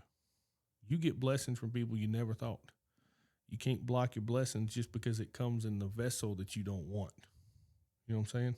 That's powerful what you just said, man. Like, you're right. Let me say something real quick about like the don't judge a book by its cover. I had went to see a friend of mine sing and play guitar. Shout out to Anna LaPrade. Love you. Now, during her show, it was up at Hobo's in Fort Mill. Yeah. I went by myself. And I was just taking it all in. I hadn't seen her in a while, and like I had a good conversation with her, and I was very thankful for the time that we had to actually talk. But like she was performing, and there was a guy that was like dancing around, kind of up in her face, and then like I'm like skeptical about I got to make sure he's not gonna like try to take the money out of the pot, like what I mean. Then I got to thinking, well, like I honestly kind of want to get up there and dance myself, and I'm like, this guy could be a veteran, or maybe something's wrong with me for even having this conversation in my own head, making these assumptions. Yeah, that storytelling. So I talked to her about that, but I texted her and I was like, hey, if I'm on site whenever you're performing, I am going to be your private security. I'm not taking no for an answer. Yeah. And zero compensation required. Yeah. And that's facts. Yeah. What up? You got to take care of the people. But yeah, man. So just making assumptions and judging people, man, it's like it's a struggle sometimes, man. Just getting back to our old way of thinking. But at the same time, I'm on my P's and Q's. Yeah. Regardless. Yeah. Just the experiences that I've been through, put in very bad situations, being very what's the word, when you're naive. I mean, when you're younger, you don't really know the world. Your parents are saying, don't do this, don't do that. But at the end of the day, they got to let you make your own mistakes so you can hopefully learn from them sooner rather than later. So back to like being put in bad situations. So yeah. And, given that I do jujitsu and like now I have a daughter, so like I do not claim to be a tough guy. I'm not a gangster. I was called soft in high school. I did not like to fight. I backed down from a couple fights because I didn't want to. But yeah, I got to get home to my baby girl. So yeah, I tell everybody, it's my point is I don't want no problems with nobody. Yeah, but you still have to be on your P's and Q's. You got to be prepared. Don't judge nobody. And please just do what you do. I'm gonna do what I do. I tell everybody I'll die for my kids, bro. And that might mean you too. I scare myself sometimes, bro. Like, just please don't, bro. Like, in talking about being a girl dad, whoever. Like, we've talked about it a lot in the group. Like, cause I'd say probably 3/4 of us in the group have daughters, and synonymously, all of us have the same fear: our daughter meeting us. Hey, man. You know what I'm saying? Like, us as those 17, 18, 22-year-old men. You know what I'm saying? So scary. It is. And that's why, like, it's so important to spend that one-on-one time with your daughter so she can truly get to – because you need to be able to date your daughter. And some people have this weird, like this incestual thing. Like, they're like, what do you mean you date your daughter? You court her, you take her out, you treat her like respect and love. Yeah, because what you show her is what she's going to expect. Yeah. And for the longest time, for me, with my daughter being the oldest, she took the brunt of me being gone a lot. Because with the company I used to work for, I traveled a lot and I worked a lot of hours, 80, 90 hours a week. And unfortunately, for first 5 years of her life, I wasn't around a lot. Most of the big occasions, birthdays, Christmases, a couple weekends, I was there. But even when I was there, I was so tired, man. I couldn't give her that full attention like I needed to. And that's the reason that, like, I've made it so adamant, like with this volleyball thing. I told you the other day at practice or game, whatever it was, how I came about getting her into volleyball, like how that came about. I'd been praying to the Lord, hey, I want to spend more time with my kids. And for me, like, that was being at the house more. She's all about arts and crafts. She draws. I am a 35-year-old grown man and can barely draw a stick figure. This child can draw some amazing things to be 10 years old. So for me, in my head, when I'm asking for these blessings, I already know what it's going to look like. Well, it didn't come with what I thought it did. It came with being my son's football coach. And it came to coming to my daughter's volleyball games, meeting you, but being there. And I didn't realize until it was right after, it was about 2 weeks after we signed them both up for sports. My pastor, his Sunday morning service was about, you don't get to pick what your blessings look like. His analogy was, man prayed for a Mustang, right? Years and years and years. Thought God gave up on him. Next morning, a horse walked into his yard. He prayed for a Mustang and he got one, just not what he thought. He was praying for a car, Yeah. Yeah. And so, like, that's how it came about with getting more locked in on my daughter, was spending more time with her, being intentional. There is in the Bustin' Heads group, we are intentional about being intentional. That's one thing we focus a lot on. It's kind of a wordplay, like you'll say something and one of the other brothers will be like, I see you being intentional. Or you'll say the word and they'll get a little wordplay back on it. But it's important to get to know, truly get to know your daughter and have that line of communication open. Yep. Because if your daughter don't trust you, she's going to find another man that she thinks she can trust. Yep. And I don't want her to do that. I don't want my daughter running into me when I was 17, 18, 19, 22. Mm-mm. Yeah. And unfortunately, I do think that the Lord has a sense of humor. And I think that he's going to add some more grays to my beard and my head by letting her run into me. I think it's going to happen. She's going to run into some no good dudes, but I'm going to be there for her, you know. I can try to protect her as long as I can, but I got to let her make those mistakes on her own. Hey, But you got to be there. You got to be there for her to show that unconditional love. bro, I got a whole different like avenue I'm gonna take with this. Like, I'm not gonna allow Lyric to date until she gets her blue belt in jiu-jitsu. There you go. It's actually because of your daughter that Nikki Aurora is talking about doing something. She was talking about karate, but I figure it came from Lyric. Maybe, I don't know. Like, Yeah. Lyric, she did jiu-jitsu for a while. She's not doing it now. I want her to do it, but I'm serious. Like, because along the way, I'm gonna teach her certain things so she'll know how to protect herself. Well, I'll tell you another thing it does is self-confidence. Yeah. It brings it up because, You talking about like jiu-jitsu? well, just karate, jiu-jitsu, whatever it is, it brings. It's a plethora of stuff that it does, brother. Yeah, it did. You know what I'm saying? Yeah. Yeah, I mean, it raises that self-confidence, and I mean, there's a lot to be said for that. Right. So, Yeah. Shout out to Coach Joey Dean and the Carolina family, jiu-jitsu family. Yeah. Yeah, we had a tournament, man. I didn't compete. I don't compete currently, but we had a few people get gold and silver. nice. So congratulations to everybody. like a local competition thing, or? It was in Hickory, North Carolina. Oh, nice. About an hour and 22 minutes away. Yeah. Bro, we was there for like 6 hours, me and my cousin. Shout out to Kiki, Keishara Chisholm. We was there for 6 hours, and it didn't feel like 6 hours at all. It felt like we was there for like a couple hours. Like, for real. Fun. It was fun, man. And Yeah. I'm going to tell you what's awesome about it is I was watching because the kids went on first. It was like girls versus girls. There was some girls versus boys. And I saw one particular situation where this girl put this little boy in like a triangle. Mm-hmm. And, you know, I love the triangle. I'm trying to master that a little bit. But I'm learning, like, watching her, what she does, like, there's certain steps that you got to take. Mm-hmm. And there was like one certain step. I'm like, okay, that's coming up. Bam, she did it. And she locked it in. And Yeah. like learning from kids. Mm-hmm. Like I said in my podcast with Troy Harris, shout out to Troy, like, what we do is transcend generations. Mm-hmm. I have zero pride in the way of learning from anybody. Yeah. You know what I mean? There's so much my kids have taught me that I can never repay them. Right.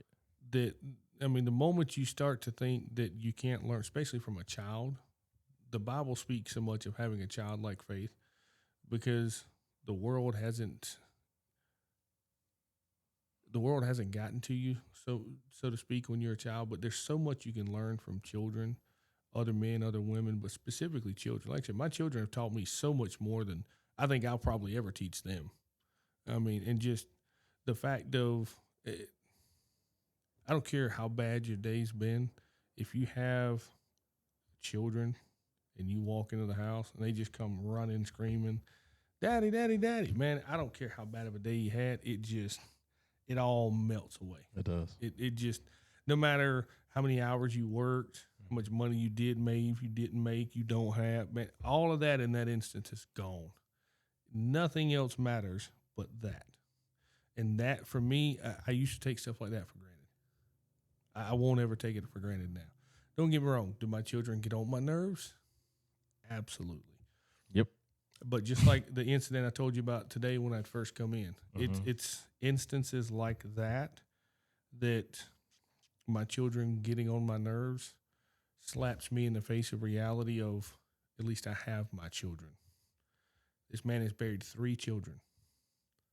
You know, I mean, it magnifies me of realizing how minimal my problems are that I'm complaining about when I hear stories like that.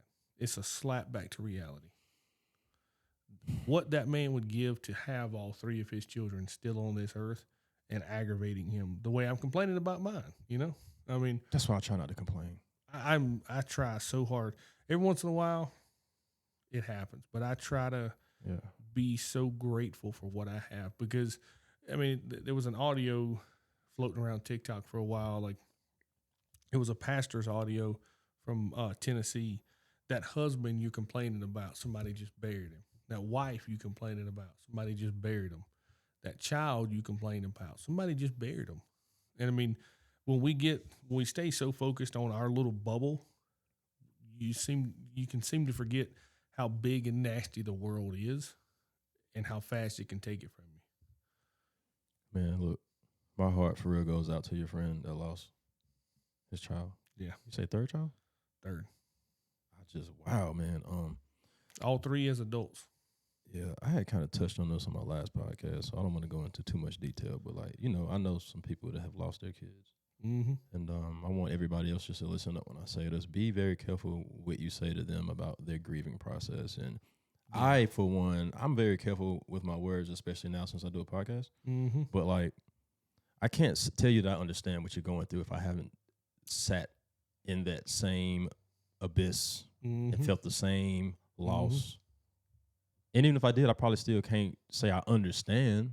So I'm just saying that's semantics, but I think people need to be careful on what they say to certain people under certain circumstances. Yeah. Because your words are very powerful. And what they need is you just to be there, just to support them. And they don't need you to say, I understand what you're saying, because that you don't. You don't. Unless it's coming from somebody who's also lost a child, right, you can't. And you have that relationship with them. Yeah, and even then, like what you just said, like the way you may go through that process of grieving for you, it's going to be different for me, different for him, different for her. Don't come at it as, why are you doing that? You don't know what it's like. Like, I mean, I've known people, whether it be husbands, wives, children, some people, I mean, I've got a friend of the family that she lost her husband. It was 4 years later. I'm not going to say she moved on, but she found someone else. And a lot of her family was like, well, how did you do that? Do you want to be stuck miserable in life alone? I wouldn't. And they're judging her because she found somebody else. She decided to go forward. And I personally know her husband. I knew him for 16 years. The man, if he was alive right now, would tell her, move on. Right. Be happy. Who is anybody?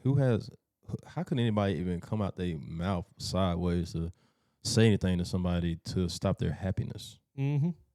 Like that's not the side that we're fighting for, bro. You know what I'm saying? Oh yeah. But I mean, like what you said with words, people forget the power of words so often. And I say people, I'm people. Yeah, me too. I'm people, yeah. Right. So, but I've tried to be much more intentional about what I say and the weight that it carries.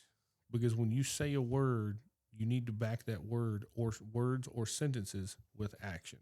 Right. And know that people are going to be counting the words you say and what you say and waiting for that action. And if you can't back it up, don't say it. I'm going to tell you this. I'm more dependable right now at this very moment in my life than I have ever been before. Right? I'm more dependable, 100%. But I don't make promises. Because like being careful with your words, because you, like you said, life be life. And so if I make a promise, it's going to eat at me if something comes up. Like I got to go do something for my daughter, so I can't be there for that person. Yeah. That's me making that promise, and that promise is going to get broken. So I don't, like, literally, I don't make promises. I just say I'll try my best. I'll try my best. Yeah. I don't even say I guarantee you, because I think the definition of a promise is the guarantee that you would do something. So I'll try my best. Like, And I tell you another thing, like, so kind of one of the founding reasons for starting the men's group is, do you know what the definition of insanity is? I mean, there's a couple of definitions, but I'm going to go ahead and get us a go. Is it the one where it's like you keep doing the same thing over and over, expecting a different result? Yeah. Now that's not the actual Webster's. Right. That's kind of the layman's take on it. But is that not what you were asking from me? Yeah, that's right. Okay, okay. Yeah, kind of that layman's term. Gotcha. And that's kind of one of the founding things is we as men, we want to make that change, but you still stay in that same circle doing that same thing over and over, but you expect change. This puts you into a place where you surround yourself with different men, driven men that want to be men of God, to lead their houses and to be brothers in Christ. And that's what it's for. So I got something. Let me show you. Yeah, that's surrendering, man. Like I feel like a little kid sometimes. So I can't let you hold it. So this is a challenge coin, as we call it, as part of the group. When you come in in a couple Mondays, you'll get one. Okay. All right. So on the back of it, on the front, it's got put on the whole armor of God. Mm-hmm. On the back of it, explains what each part of the armor is. It's Ephesians 6:11, I believe it is, in the Bible. And it's the breastplate of righteousness, the helmet of salvation, the shield of faith. It goes through all the parts. But so in the military, they have what they call challenge coins. All right. And the basis of it is we, as just enlisted personnel, you find an enlisted officer, whether it be the higher ranking, the better, but you go get their coin from them. So what that coin looks like is I carry one with me. So that is, I can show you this one. So you can hold it. Yeah. That's a Coast Guard. Now, if you look on both sides of it, it'll have the insignia. So that's his unit. All right. Now, with Coast Guard rankings, he's a sergeant. Okay. So if we were all enlisted in the military, right? That's a sergeant officer's coin. Mm-hmm. All right. So we would be at a bar. Somebody would say, "Hey, challenge, pull the coin out." Whoever has the highest ranking officer, it's not them, but it's just a coin that represents the highest ranking officer. Mm-hmm. They drink for free. The one that has the lowest pays everybody else's tab. Wow. So that's where this coin spins from. Nice. And I like that. Yeah. And the tradition is it has to be carried in your left front pocket. Mm-hmm. And the reason I said if I give it to you, because I have to maintain possession of it at all times. Even if it's sitting on my dresser, that's cool. But I have to maintain possession. So if I give it to you, I got to physically give it to you. It's no longer mine. Right. But it's a representation of being a part of this brotherhood. That at any point in time, man will fail you, but God never will. Absolutely. We try not to fail one another, but it will happen. It happens, yeah. But the biggest part is you have to wear the armor of God. And 2 is you have a brotherhood standing behind you. I mean, like I say, we're 25 strong. I mean, when you need something, we show up and show out for you all the time. So that's the point of, it's just a reminder. Like, man, I can't tell you how many times throughout the day I just catch myself over here fidgeting with that coin in my left pocket. Yeah. I don't even realize it. Like, we got these little droplets. It's lava lamp beads, but they're red. We give them out to all the new members. That's your drop of blood. Mm. Yeah. We got little crosses we give out. Just little mementos. We get, little miniature baby Jesuses. Yeah, I got one somewhere. Everybody needs a little Jesus. Yeah. I think I might have left it in my other office. We give them out, like just those little mementos. Put it in your car, put it in your office, whatever it is, just to give you that subtle reminder, whether it's that little cross, whether it's a mustard seed necklace, whatever it is, to always remind you God's there. Man will fail you and man will leave, but God never will. He tells us in the Bible, he will not leave or forsake us, and that empowerment, because I don't want to get too far on this soapbox here, but I truly believe that one of the devil's main purposes is to disrupt the man, because the man's the leader of the home, spiritual leader of the home. His wife is to submit to him. That's where a lot of people use that text out of context. They say, "Oh, well, you're supposed to submit to me." They tell their wives that. But the other half of that text is, as the husband submits himself to Christ. That's what they miss, because that lack of accountability. But I do think that the youth, the male youth, and specifically, I think the devil targets them at a young age, 14, 15, 16, 17. He starts that indoctrination of the life of sin, that it's okay. Because you look at people's Instagram, you look at movie stars, you look at people in the music industry, they somewhat glorify it, They say that it's okay to live this way, and it's not. I mean, you're saying somewhat, but no, they do. They do glorify it. They really do.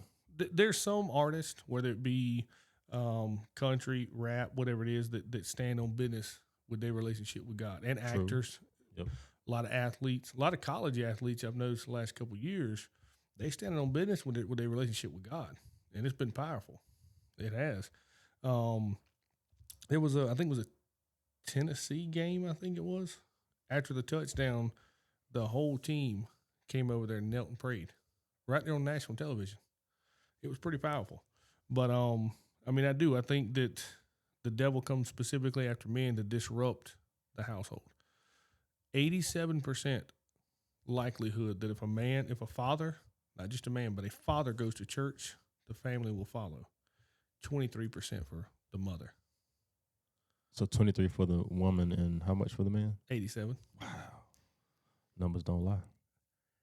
If you as a man in your house, you go to church and you turn your life to the Lord, there's an 87% chance your family's going to follow behind you. I'm in the 23 because I didn't bring Christ into my home. I didn't. My wife did. She started going to church long before I did. She started praying for me long before I ever deserved it. I still don't deserve the prayer that the people of these groups that I'm associated with pray for me. Yeah, I got to give my first official shout out to my baby mama. Like, I was having a conversation with her recently. She used to be on me about like taking Lyric to church and getting her into church. Mm-hmm. I was aggravated, bro. Like Yeah. Like that's how you are back. If you don't have that relationship with Christ, you're gonna look at that as like, oh, you getting on my nerves. It's an Like, attack. leave me alone. I'll go when I get ready. Mm-hmm. Don't put a timestamp on it. I'll go when I get ready. But I was like, nah, you ain't gotta ask her that. Like, what basically my point is, she would ask her, did you make it to church? Mm-hmm. Did you make it to church or whatever? But like now, I'm like, yo, I told her, I said, you don't have to ask her if she made it. Just ask her how it went. Yeah, because she going. We going. Yeah, what did she learn in church? We doing 'Cause this. We there. Yeah. Bro, like, I mean, I'm serious. I've said this a couple times. I just got chills again. Like, when I surrendered, and I found a church, I went the first day that I attended, I joined, and I haven't missed a Sunday since. Mm-hmm. And I look forward to this Sunday. Yeah. Matter of fact, we got Bible study tomorrow night, and since we don't have a volleyball game, I'm probably going to go to Bible study. Yep. So there's not many churches that I found out through fellowship with a lot of people. There's not a lot of churches that do Wednesday night Bible service. We have probably 30 to 40 people show up every Wednesday. Half of them are not our church members. They come for just the Wednesday night Bible service because there's not a lot of people that do it. Whatever, since COVID. Yeah. I hadn't really had a real podcast where we talked about COVID too much, and I mentioned it in like my third one, but just like the effects that it had, and like I'm so big on like mental health, especially for the kids, the kiddos that had the mask on in school, like the speech therapy, progression, like I'm sure some scientists are doing studies on that, but man, we all know what it is. Like as far as it's not gonna be helpful for the kids. No, nobody that had on masks as far as communication purposes and stuff like that. You can't read any facial cues. No. You know what I mean? It's just this. It's a weird way to live, man. Yeah, it is. But we ain't got to go down that rabbit hole. That's a deep one. Deep in the murky waters of the abyss. I'm about to say, man, that gets deep fast. I don't think we both got enough time for that right now. We'll leave that to the whoever's. Let me ask you this. How do you maintain balance with all this? Like, especially like you're running the business, you got your kiddos.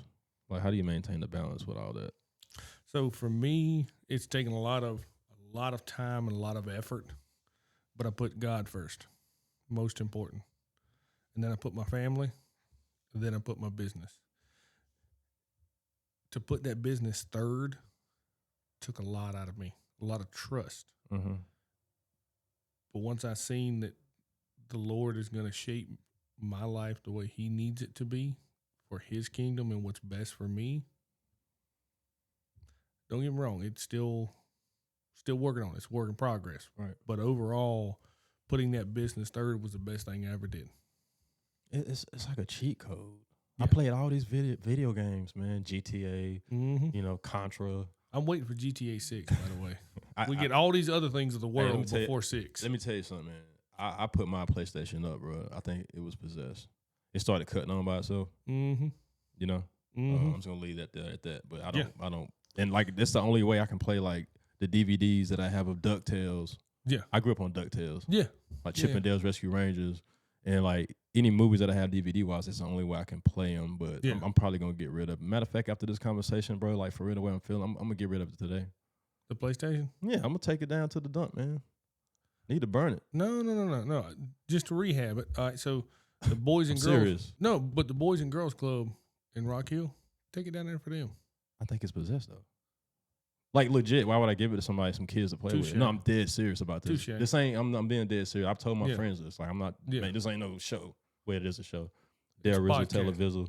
Yeah. But, but I'm serious. I don't know. We can get off that subject. But, like, yeah, I'm scared to, like, I know God got me, so for me to say I'm scared to, like, but still, I listen to my intuition on certain things because of the path that I'm walking. I know to trust my gut instinct because it's God. So, yeah. It gives you that discernment.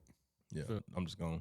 Yeah, I feel it. You know what I'm saying, bro? Like, same. That's you can get caught up in that, bro. And like, yeah, and you don't realize how fast it'll spiral you.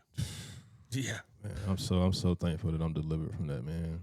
No high horse on that one, yeah. Because like I know the devil is vigilant, man. Yes, but it's nice to go see one of my friends sing good music and like not have an alcoholic beverage. I ain't got to worry about getting pulled over, getting a DUI. I ain't got to worry about killing nobody else or getting myself killed or harming anybody else. Or if I get pulled over, I'm good. You know what made me realize I didn't want to be a drunk anymore? What's that? When I started being around people that were, I guess, bigger drunks than me. I don't know how to properly phrase that, but they drank more than me. And I was around them a little more sober. I realized that this sucks. Being around drunks all the time sucks. I don't know how people put up with it, bro. I don't know how my friends used to put up with me being drunk all the time. Like, I look at it now, I'm like, man, And the ones that still here, though? Yeah. Bro, like, shout out to y'all. Y'all know who y'all is, man. I ain't got to say no names. Y'all know who y'all are. I love y'all, man. Appreciate y'all. Yeah. I mean, and that's something like I was talking to a friend of mine about, talking about friendships. Yeah.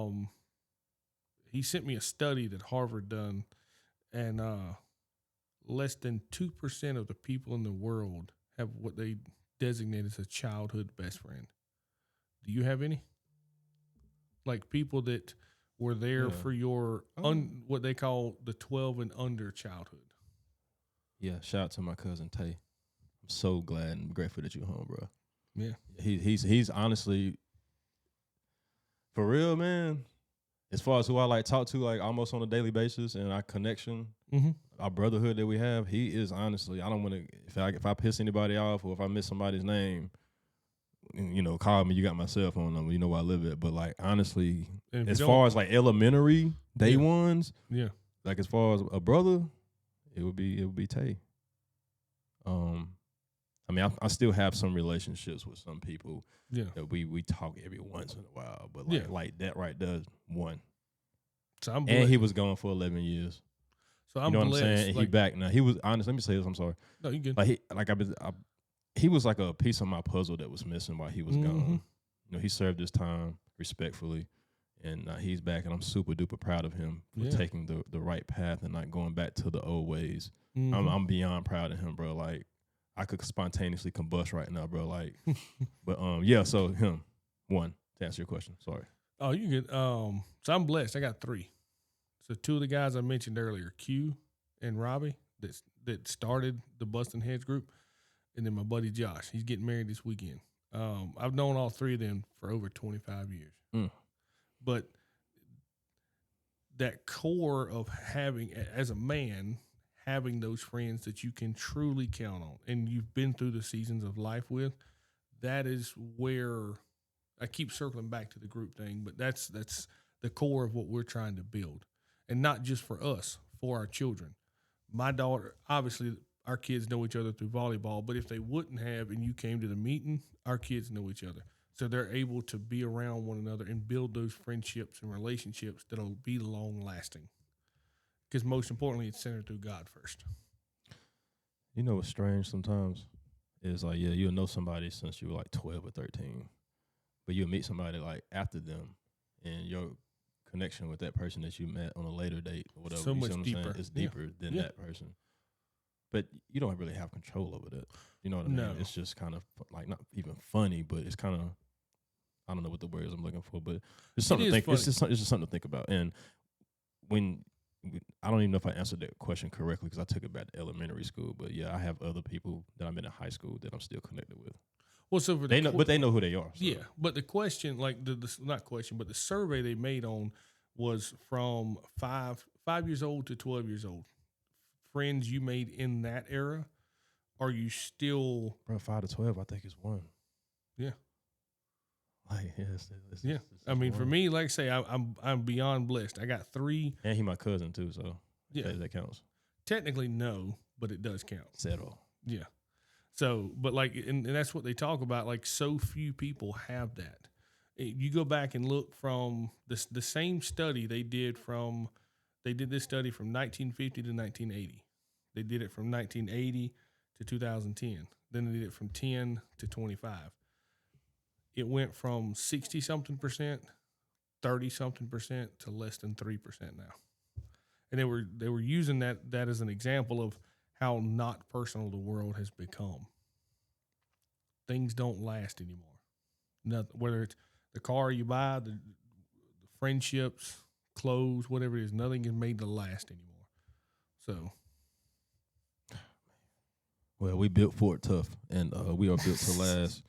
Is that Carhartt that's built to last or whatever? No, what's that is Ford. Well, no, Ford is built for it tough. Yeah. So built to last is Ford as well? I don't know. It doesn't matter. So that's how you do your balance, and I appreciate you for answering that, bro. Like, because that kind of opened up some stuff in my brain. You know what I mean, to think about.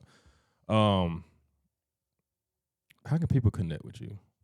Like, tell them your social media, website, information, and all that if you want. If they want to get in contact with you for like maybe they're interested in turning their life over to Christ, being a part of the men's group. Yeah. Or they need some remodeling or construction type stuff. So if it's construction, anything business related, www.absolutegroup.com. That's a mouthful, I know. And then the office is 803-598-8804. When you call in, you'll be speaking to Megan. Anything personal as far as something with the Lord, their walk, addiction, getting the men's ministry, you can call my personal number, 843-806-6888. Word. Hey, bro. Thank you for coming through today. This is the first official episode in my podcast studio. I'm blessed to be here, man. I appreciate it. Now, I don't have any of my posters or artwork up, but that'll be in due time. Yeah, we'll get there. I thought about scrambling it before you got here. I was like, I'm not going to stress myself out. I'm going to fall back and chill. We're going to make this thing happen because it's about the content. Anyway, it's not about the aesthetics, but they will be pretty awesome. But yeah, ladies and gentlemen, thank y'all for listening. Thank you. Be good to each other out there. Peace and love at Dap in the Hood. Thank you. This has been a Lyrical Miracle LLC production.